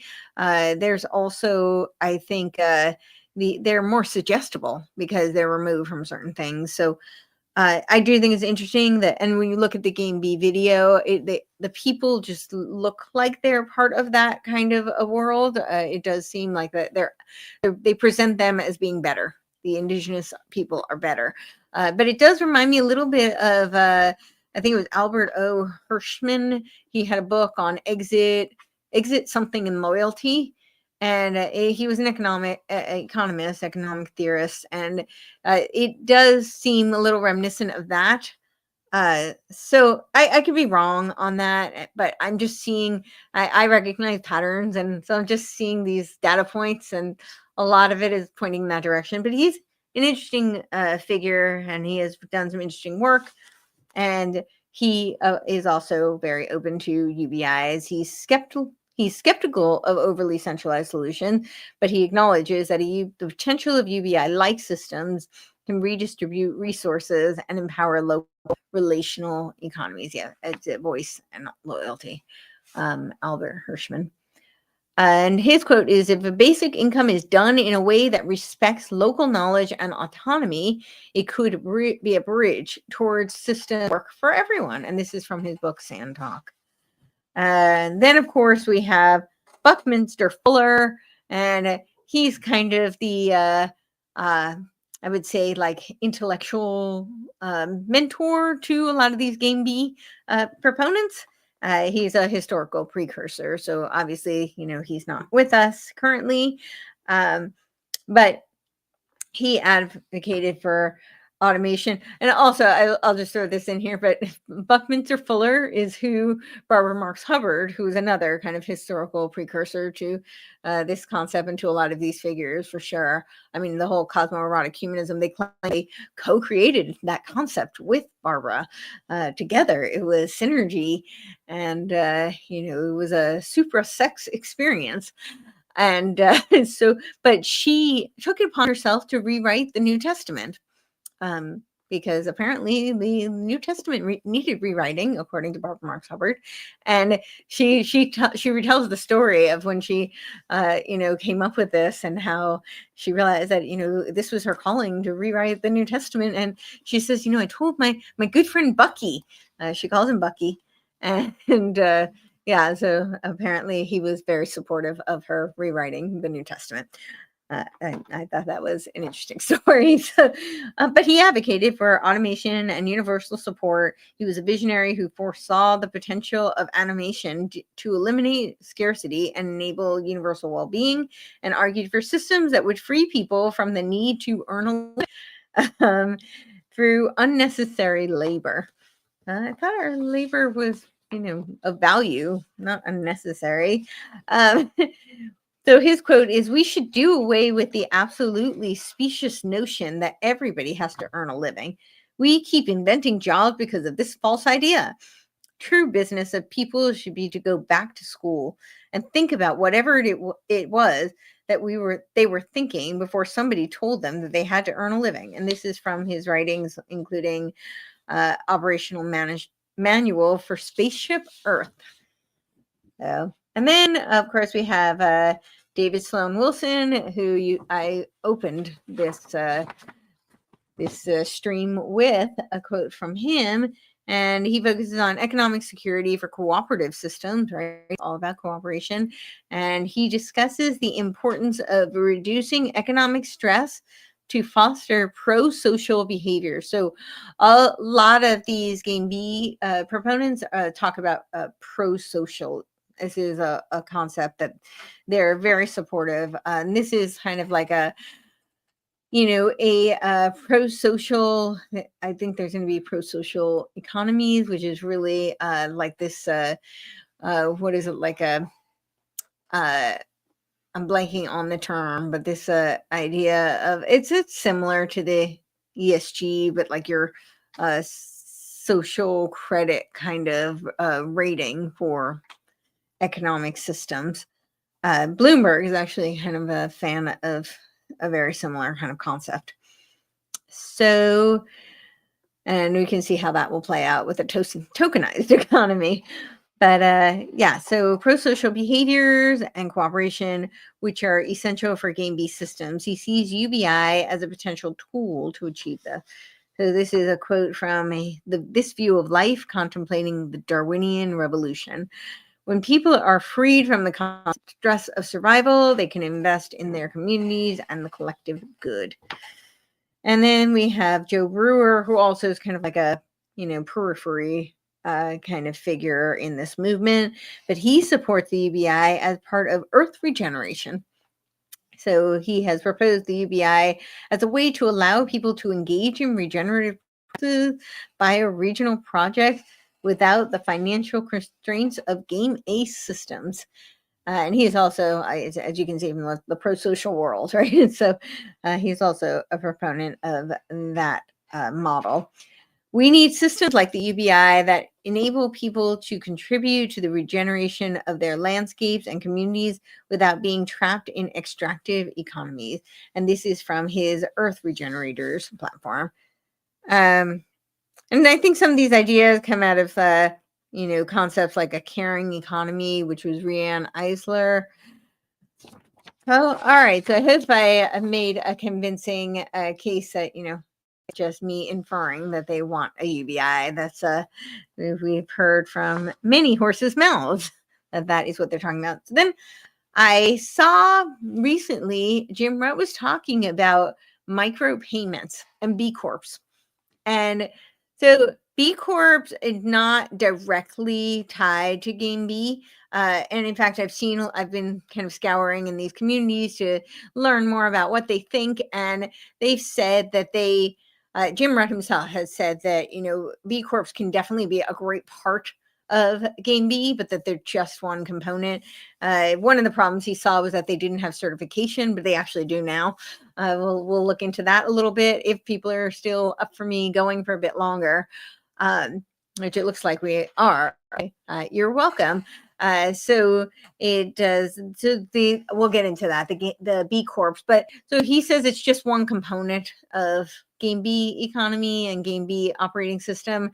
But he talks about micropayments, and he had a recent tweet was saying where he was he was just astounded that this wasn't a thing already, and he was referencing. I think he was mostly referencing like content creators, and I thought this was just kind of interesting because it does set the stage, I think, for like I think tokenization, right? A tokenized economy is much easier to do with micropayments on that. Okay, so I don't have, and I'm not able to pull it up, but I think we have it on the screen where he talks about it. Okay, so he says something that's surprising is that micropayments for online content has never happened. And amazingly annoying that following links often gets you to a subscribe paywall, and with lots of red tape and yet another trial sub that you have to remember to cancel. Micropayments were first mooted by Ted Nelson in the early 1960s as part of the Xanadu project. I actually looked up the Xanadu project, and that was very interesting. Xanadu was my favorite movie as a kid. So yeah. so I kind of have warm fuzzy reaction to that. I searched for book. Well, you'll have to let me know how that goes, what you think of it. I have not read it. So then if you scroll down, he suggests that it could be implemented as part of, so they say, so someone says Substack should do this. I think they're addicted to recurring payments and worry that it will cannibalize. And then he says that should merely be a pricing calculation problem. In any case, it needs to be a neutral, trusted third party used by everybody on both sides. And then he goes on. Okay, so someone else contributes saying that they've been worrying about this from some time. They think that it's a UX friction thing. And I actually can see that might be valid. I won't go on to read all of this, but the next part he says is hence the need for micropayments. And he says micropayments enables page on your browser that says pay, and then he puts like the example he uses is 6 cents, USD, like 0.6 of 6 cents. But this is like really opening the door for like a fractionalized type of economy, which is really something that could be implemented in a tokenized economy. So, and in a gaming kind of scenario. So, I think that in some ways, conditioning for that. I'm not. I don't want to accuse him. I'm not saying that he's intentionally conditioning us for this, or that he's intentionally. I don't know. Like that's. I can't make that claim, but it does. That's the effect, right? That's the impact that it's having. Um, and so then they go back and forth talking about, but then you scroll down a little bit more, he does say, such things are natural monopolies. At most, they're duopolies. Perhaps B Corp with a capped profit margin and stewardship ownership model to present to prevent acquisition by game A predators. Game A predators, we're the predators. Um, so yeah, he does mention these. So of course, I decided to look into B Corps. What is a B Corp? A B Corp is a business that is certified by B Lab, which is a nonprofit organization that is meeting rigorous standards of social and environmental performance, accountability, and transparency. B Corps are committed to balancing profit with purpose. Again, so here we have this doesn't this remind you? I don't know if you followed when I was working on. I did a couple of shows on the Psyche Network. You can see how all this stuff feeds into each other, right? This is not like this doesn't come out of a vacuum. But when I talked about the Psyche Network, and this was Maslow's work, and of course, Barbara Marx Hubbard was a huge proponent of it. She said that psyche networking was better than sex, and she just loved psyche networking. Yes, this was psyche network management and planetics in the New Age. And the New Agers do seem to just love this concept. But this was Maslow's work, where Maslow had a vision of a Eupsychian network, and Eupsychian means like of having a forward mind, an evolved mind. So again, this idea of conscious evolution, and a lot of people are familiar with his hierarchy of needs, right? So you have that pyramid that the textbooks show you if you've ever taken Psychology 101. But he actually never used a pyramid to depict this hierarchy. And in fact, if you read his writing, he really spoke against it being a formal pyramid, a hierarchy of sorts. It was more lateral. And uh, I know Scott Barry Kaufman, who's a huge disciple of his work. He worked under Martin Seligman, who came out of that positive psychology movement. And Seligman was a mentor to Scott Barry Kaufman, but Scott Barry Kaufman was really taken with Maslow's work and has kind of taken upon himself to revive a lot of that work. But I bring him up just to say that he uses the analogy of a sailboat. And to his credit, I actually think that is a better analogy. But all this to say, people are very familiar with that hierarchy of needs. However, Maslow is really focused on being values. That's really what he wanted to focus on. And the hierarchy of needs was just so that you could get to be a self-actualized human, or a consciously evolved human, or, an ascended human. We can see they have all these different names, but it's all really a very similar concept. And he talked about the being values, which is where you would have these core kind of values that only the self-actualized could achieve and could really even begin to think about. And these people were members of what he called the Eupsychian network. These were the people who were self-actualized, they were spiritually evolved, and they were the people who could focus on things like politics, religion, and they were the philosopher kings, if you will, who should run society. And he had a document, Politics 3, and Daniel Schmachtenberger says, if we are scaling towards the power of God, then we have to have the wisdom and the love of God, or we self-destruct, right? And so in this Psyche network, he had this document. It's called Politics 3, and interestingly enough, it was published posthumously by Stanford Research Institute, Willis Harman, again, and this was towards the psychology of being. Exactly. That's where a lot of this work is derived. And so, but Politics 3 was published in 1971 or 72. And Bertha, his wife, had brought it to Willis Harman and it was Robert something. I'm blanking on the other key editor of this, but they really took his document. Oh, it was Robert E. Cantor. And so, yeah, the Educational Policy Research Center for Stanford Research Institute. And this was right around the same as they were doing this Changing Images of Man. But he talks about holistic politics. And of course, it's the Psyche and Network who are going to be involved in creating this holistic politics. And what do we see out of people like Robert Mueller?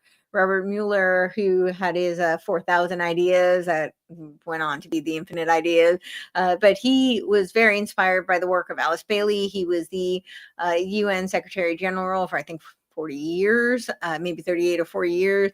And he was also very inspired by his mentor was Hugh Thant, who was also, worked with Teilhard de Chardin, and he was very inspired by Teilhard de Chardin's vision of the noosphere. And he was also Robert Mueller, like his whole vision of the World Core curriculum comes straight out of Alice Bailey, external of the hierarchy. But he keeps using the term planetics. And so it's very reminiscent of this idea of, holistic politics that Maslow had. And so that was a very long tangent, but, I think that these ideas and these concepts are all really intertwined. Um, so, okay, so let's go back to the B Corp, right, to purpose, right? This is because Maslow felt that the Youth Psyche Network could focus on things like meaning and purpose because they were self-actualized and they had their other hierarchy of needs met. So he focusing on creating a positive impact for all stakeholders, workers, customers, community, and the environment, rather than solely maximizing shareholder profits.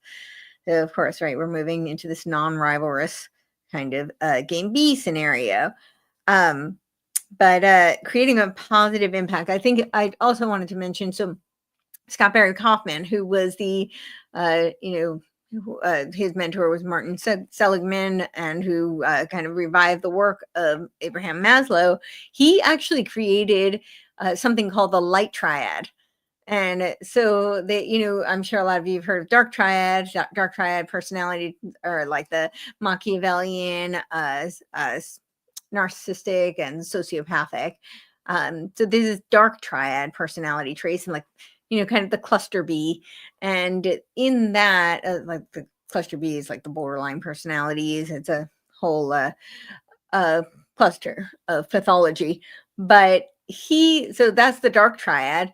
And of course, MK Ultra, they were studying how they could not only exacerbate those, but actually create dark triad personalities. And I think because in many ways they're easier to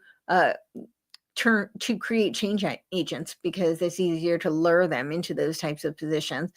But anyway, so Scott Barry Kaufman came up with the light triad. And now the movement, the field of the positive psychology, they've worked on kind of creating the heuristics and measurements for light triad. And I think where I'm going with all this is they use a lot of words like compassion, empathy, and of course these are good qualities. These make good people.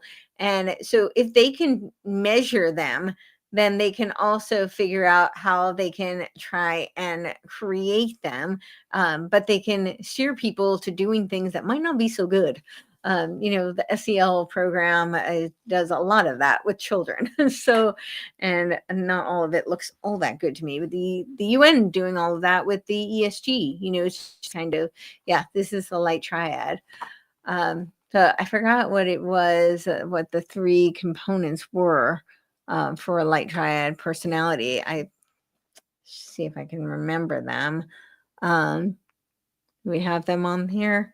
Let me see. What are the light triad?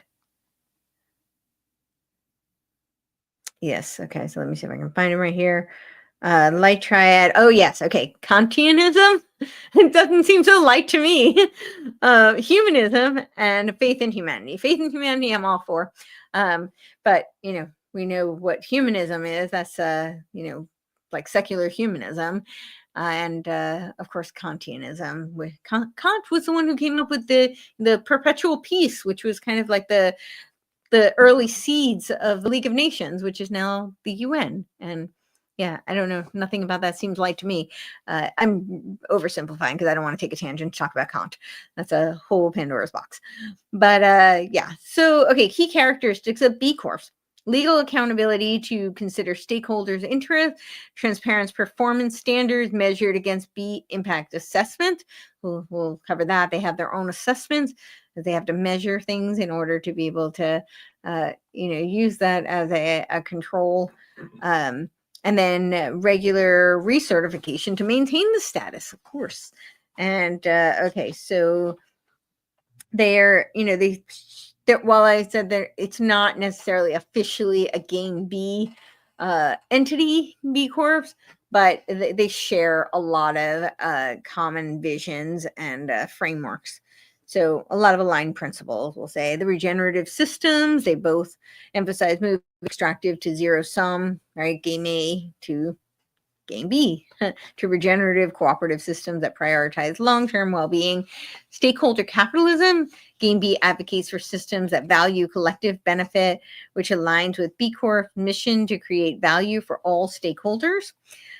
Community and collaboration, Game B prioritizes collaboration over competition, similar to how B Corp foster partnerships to address global challenges.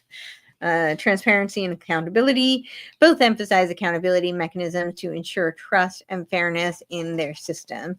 So, well, I guess I'm going to take just a minute to say it looks like there are a lot of you actually watching. I don't know if you have questions before I continue to go on. I will just encourage you to hit the thumbs up. Please support my work. That's a really easy, quick thing you can do. It's totally free. So I really appreciate you do that. Share this stream, share the podcast with people. And if you can offer any kind of financial support, it would be greatly appreciated. If you want to make a contribution here on any platforms, wherever you're watching, or purchase one of the products I'm affiliate with, all of that really helps me. But as much as I really do love doing this, I actually can't continue without your support. So it's your support that keeps me going. Both, just the words of encouragement inspire me to keep going. So I really appreciate all of that. And but unfortunately, the bill. So if you can support me fiscally, that is also really greatly appreciated. So I hate interrupting to do an ad kind of thing, but I've noticed that people don't even, it's a very small proportion of who watches that actually even just hits the like button, and that actually does go a long way. So, sometimes people just don't think about it. So I'm inviting you. We'll co-create, to use their words. So we'll co-create the future of this podcast. All right, so let's get back to it. There are over 6,000 as of now certified B Corp. So this is not this isn't a fringe idea. This isn't some concept. This is something that is actually being implemented, and it's globally across various industries. And some of the names you'll definitely recognize, like Patagonia, like Ben & Jerry's. I'm sure you've heard of them. Down in North America, the food and beverage company, Allbirds, they're a footwear company.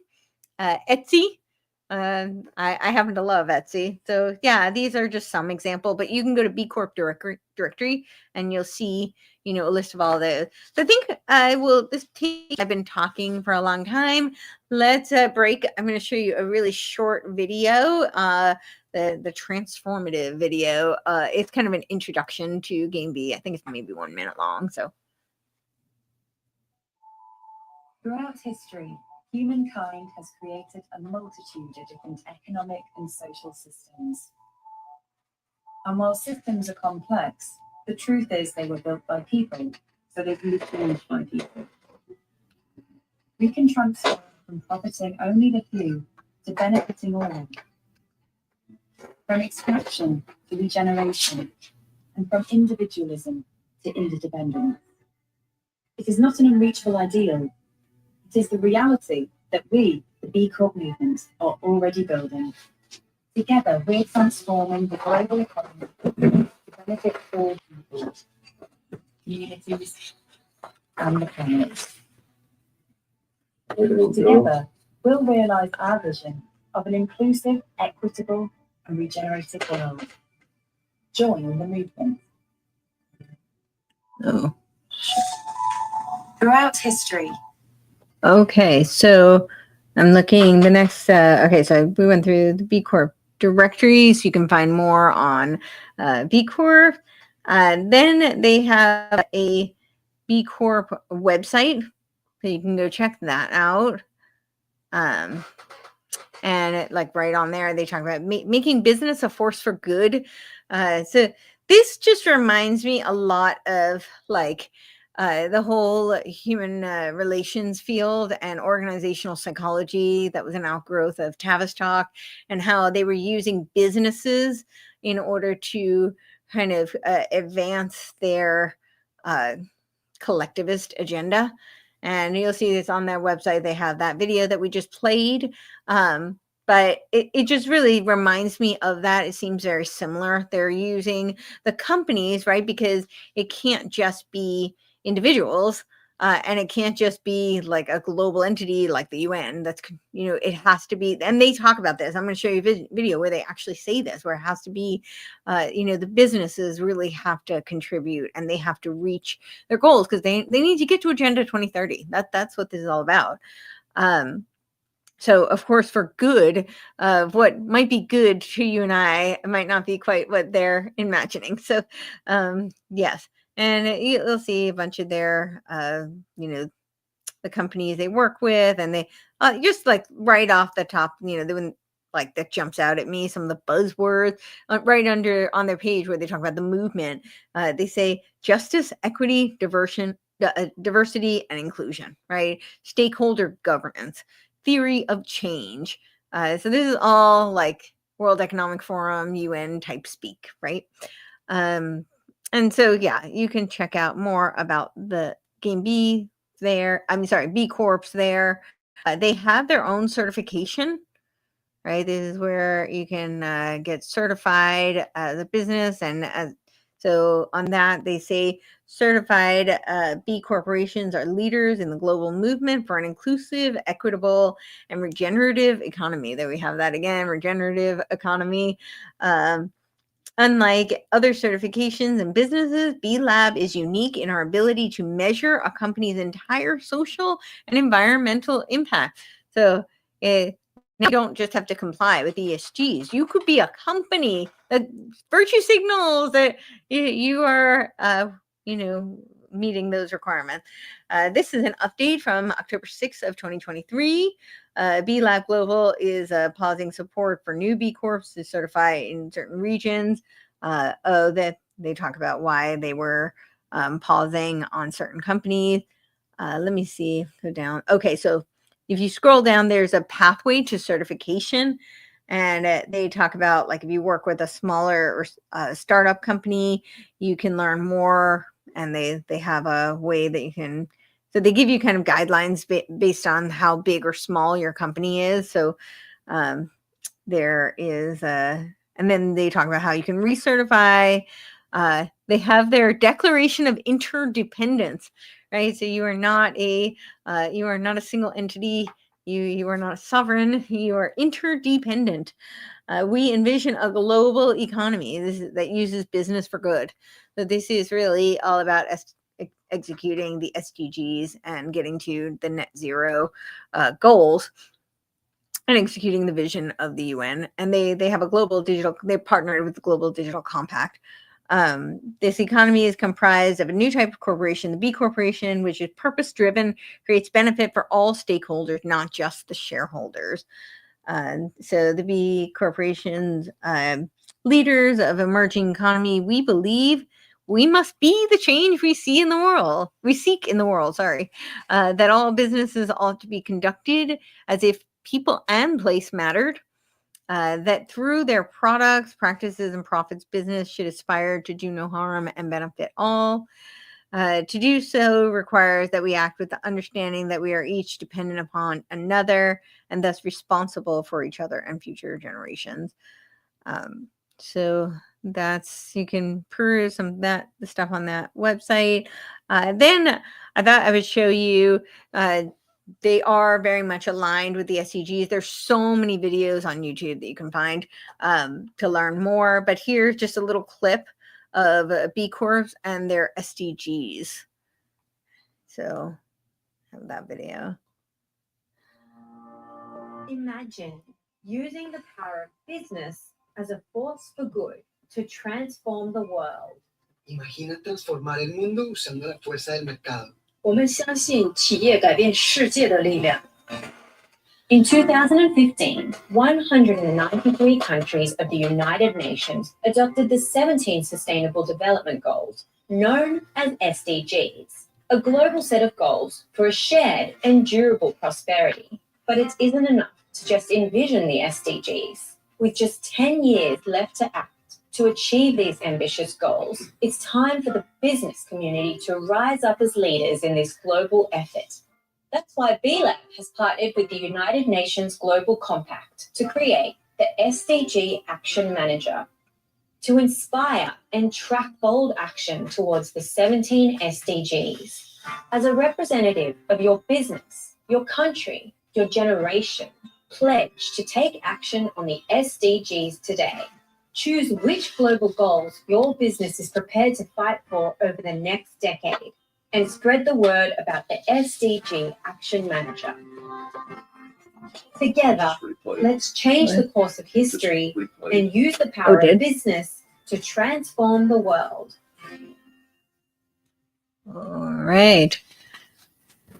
All right. So yeah, so that you can see B Corps is really all about the Agenda 2030, reaching their SDGs. And I think I'm going to have one other video, and it's all about B Corps and smart cities. And I'll play that for you in a minute. But I think before I do that, I'm going to go through this pretty quickly. I can do another stream where we talk about the technologies, and I'm no expert. You know, a lot of these technologies don't even exist. I mean, they share their kind of ideas on what giggles, yeah. They share their visions of like what Web3 will look like, but I mean, I don't know that anybody actually knows. Like, it's really just the next iteration of the World Wide Web. But I have been looking into a lot of technologies. I know I've done shows where I've talked about like Holon chains, and GameB do talk a lot about Holons and how that will be interfacing, and built on top of blockchain technology. Of course, these decentralized technologies, and they talk about DApps, which is like decentralized apps. But of course, an app is not decentralized, but that's what they say. But they have all of these various technologies, and I have looked into them. And, again, I think it's just building a network state. That's really what it's building. And it's building communitarianism. And, you can be locked out of a community. You still need a digital ID. It might not be the central bank digital currency, but what happens when you don't have the GameB NFT? Then you can't operate in that community. And what if that is the community in which that's your quote unquote country, right? You don't have a geographical nation state anymore. You now have this online community. And that these are just hypothetical examples, but you can see where I'm going with this. And then what happens when they start really extracting from human intelligence and human energy and trying to create some sort of heart-brain coherence. You can use your imagination. Again, these technologies are not fully there, so I don't want to go into that too much, but we do know what gaming is like, and obviously that they're trying to kind of signal like game A, game B. This is not a stretch to think that they're envisioning some sort of a tokenized gaming society. So just some ideas of how emerging technology could impact the B Corps. So emerging technology might be like AI, the Internet of Things, advanced data analytics. They can significantly influence B Corps by enhancing transparency, efficiency, stakeholder engagement. So like one example would be blockchain. They could use the blockchain to create immutable records of environmental and social performance.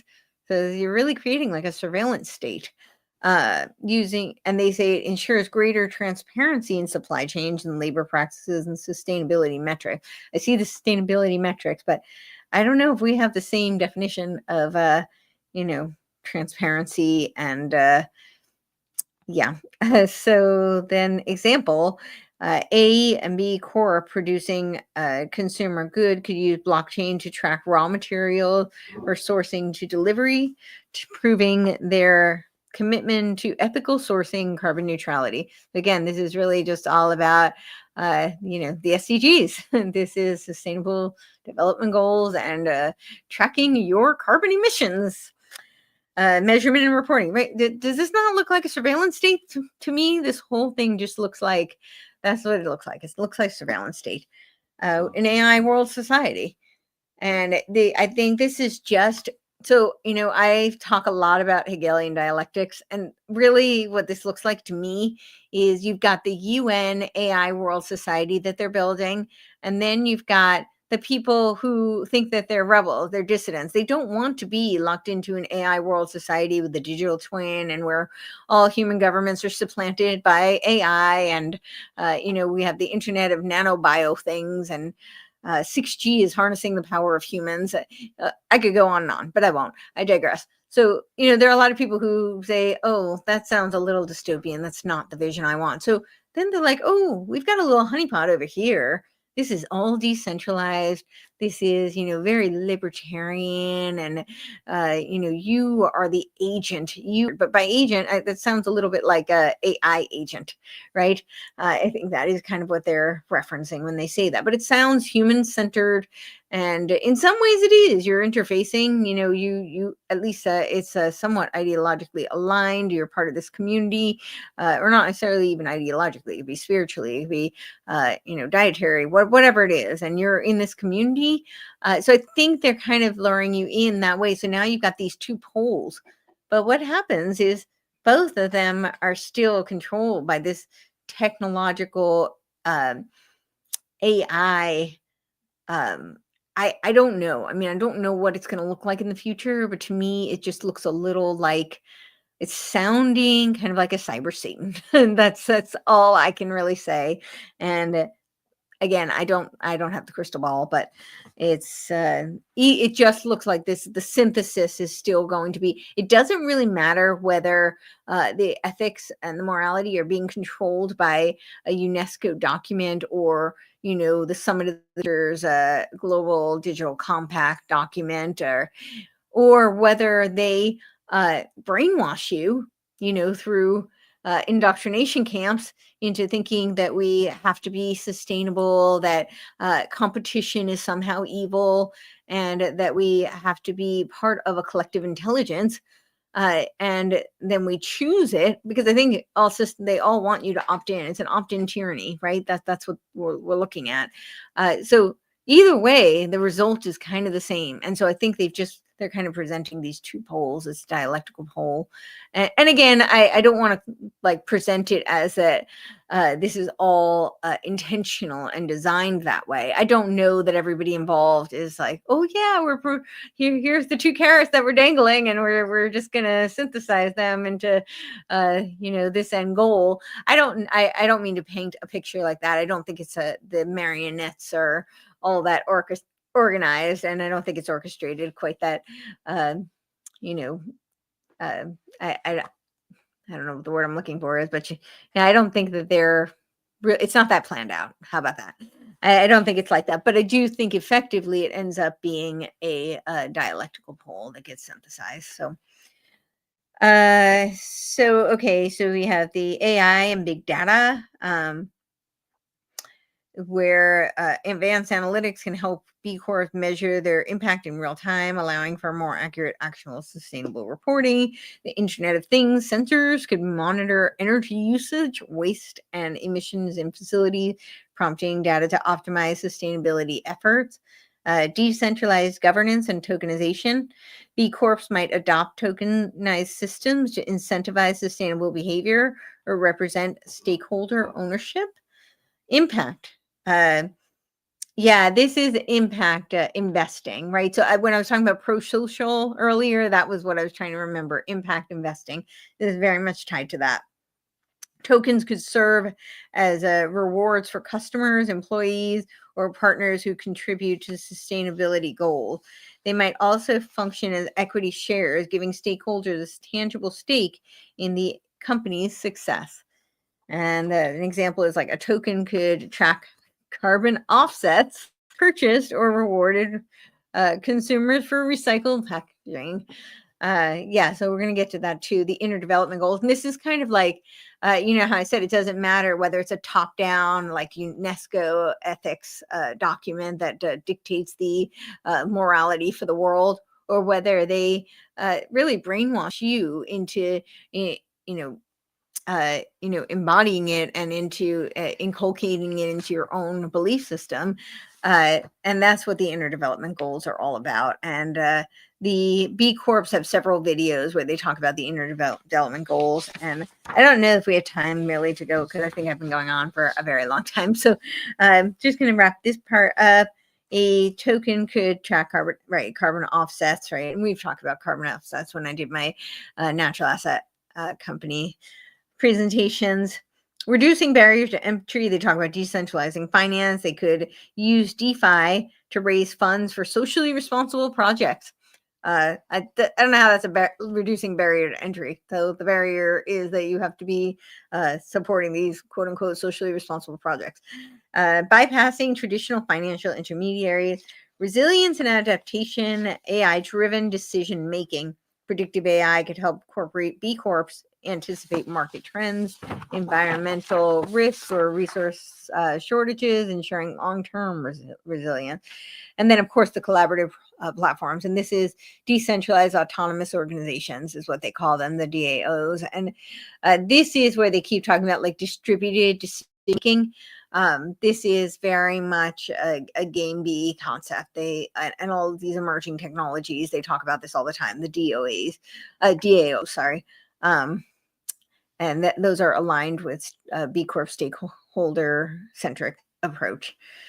Future opportunities for B Corps with emerging technologies would be regenerative economies. Again, we have that term, right? Regenerative economies could lead the charge in creating regenerative circular economies by leveraging technologies that reduce waste, promote sharing, enhance resource efficiency. Global standards technology could help unify and elevate the standards for B Corps globally, fostering the deeper trust and collaboration. And then the integration with Game B could be the adoption of decentralized cooperative technologies that align with the vision of Game B, making B Corps natural allies transitioning to a regenerative economic system. So again, they're not official partners, but many of the proponents of Game B have talked about B Corps and how that could be a part of a Game B economy and society. So maybe I will now play this. It was a video with B Corp talking about smart cities. And we look for synergies between your goals and my task, your politics and my resources. Maybe we have challenges that are in common. And looking for synergies is much easier to actually find spaces where we can collaborate. Using this strategy, we have managed to get $3.5 million to mobilize the SDGs in all of our cities. And in specific cities, for example, in Santiago, we've got more than 100 different institutions to collaborate, universities, with government agencies, with soccer teams, with big corporations, with NGOs, with specific activists in society, all working together for a more sustainable city. In Asunción, Paraguay, for example, we managed to get hundreds of people to participate in improving the quality of life of a very rundown specific neighborhood. Crowdsourcing solutions and crowdsourcing the actual execution of these projects. But what has been proven once again is that if we manage to intertwine all the stakeholders of the city, we can actually find resources to change almost anything. And one of the players that we need to intertwine is business. Business can be another driver of change. It's not only about government and NGOs if we want to push the SDG agenda. Business can have a leading role in doing this. That's not us saying it, it's the World Economic Forum saying it. We need to move from shareholder capitalism to stakeholder capitalism. Now that shouldn't surprise anybody because we're part of the B Corp movement and we believe that business can be a force for good.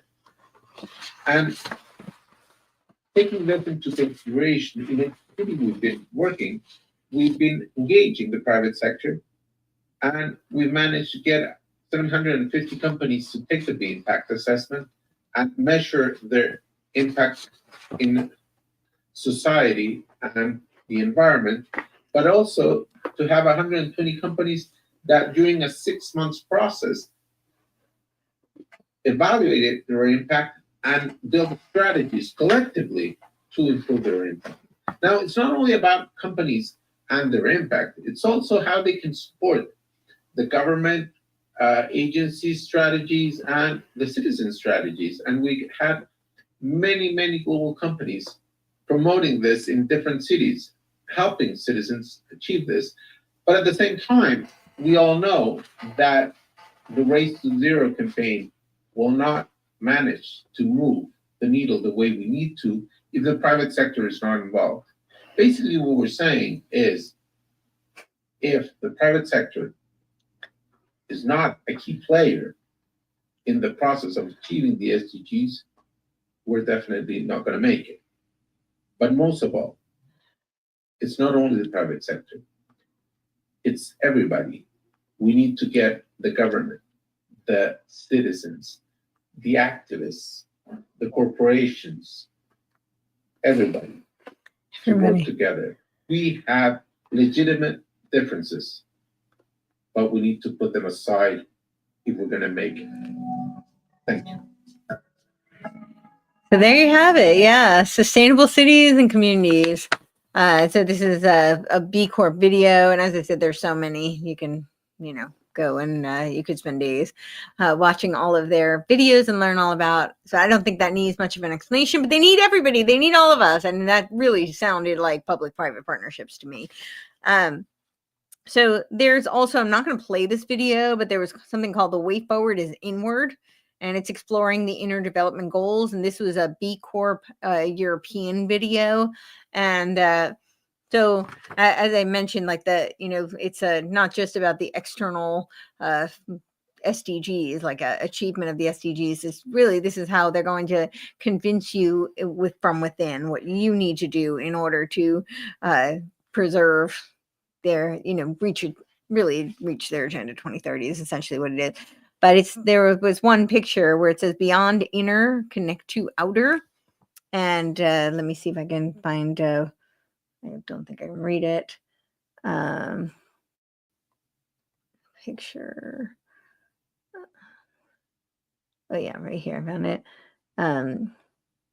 So it says beyond inner, connect to outer. Life is not so much defined by the external situation as it is by the internal one. The mental universe presents itself to us physicality with its concreteness, solidity, and definiteness. Once our personal mental process interacts with it through observation, this is what physics is leading us to. And this is B. Katcherup, and then it says CERN and others.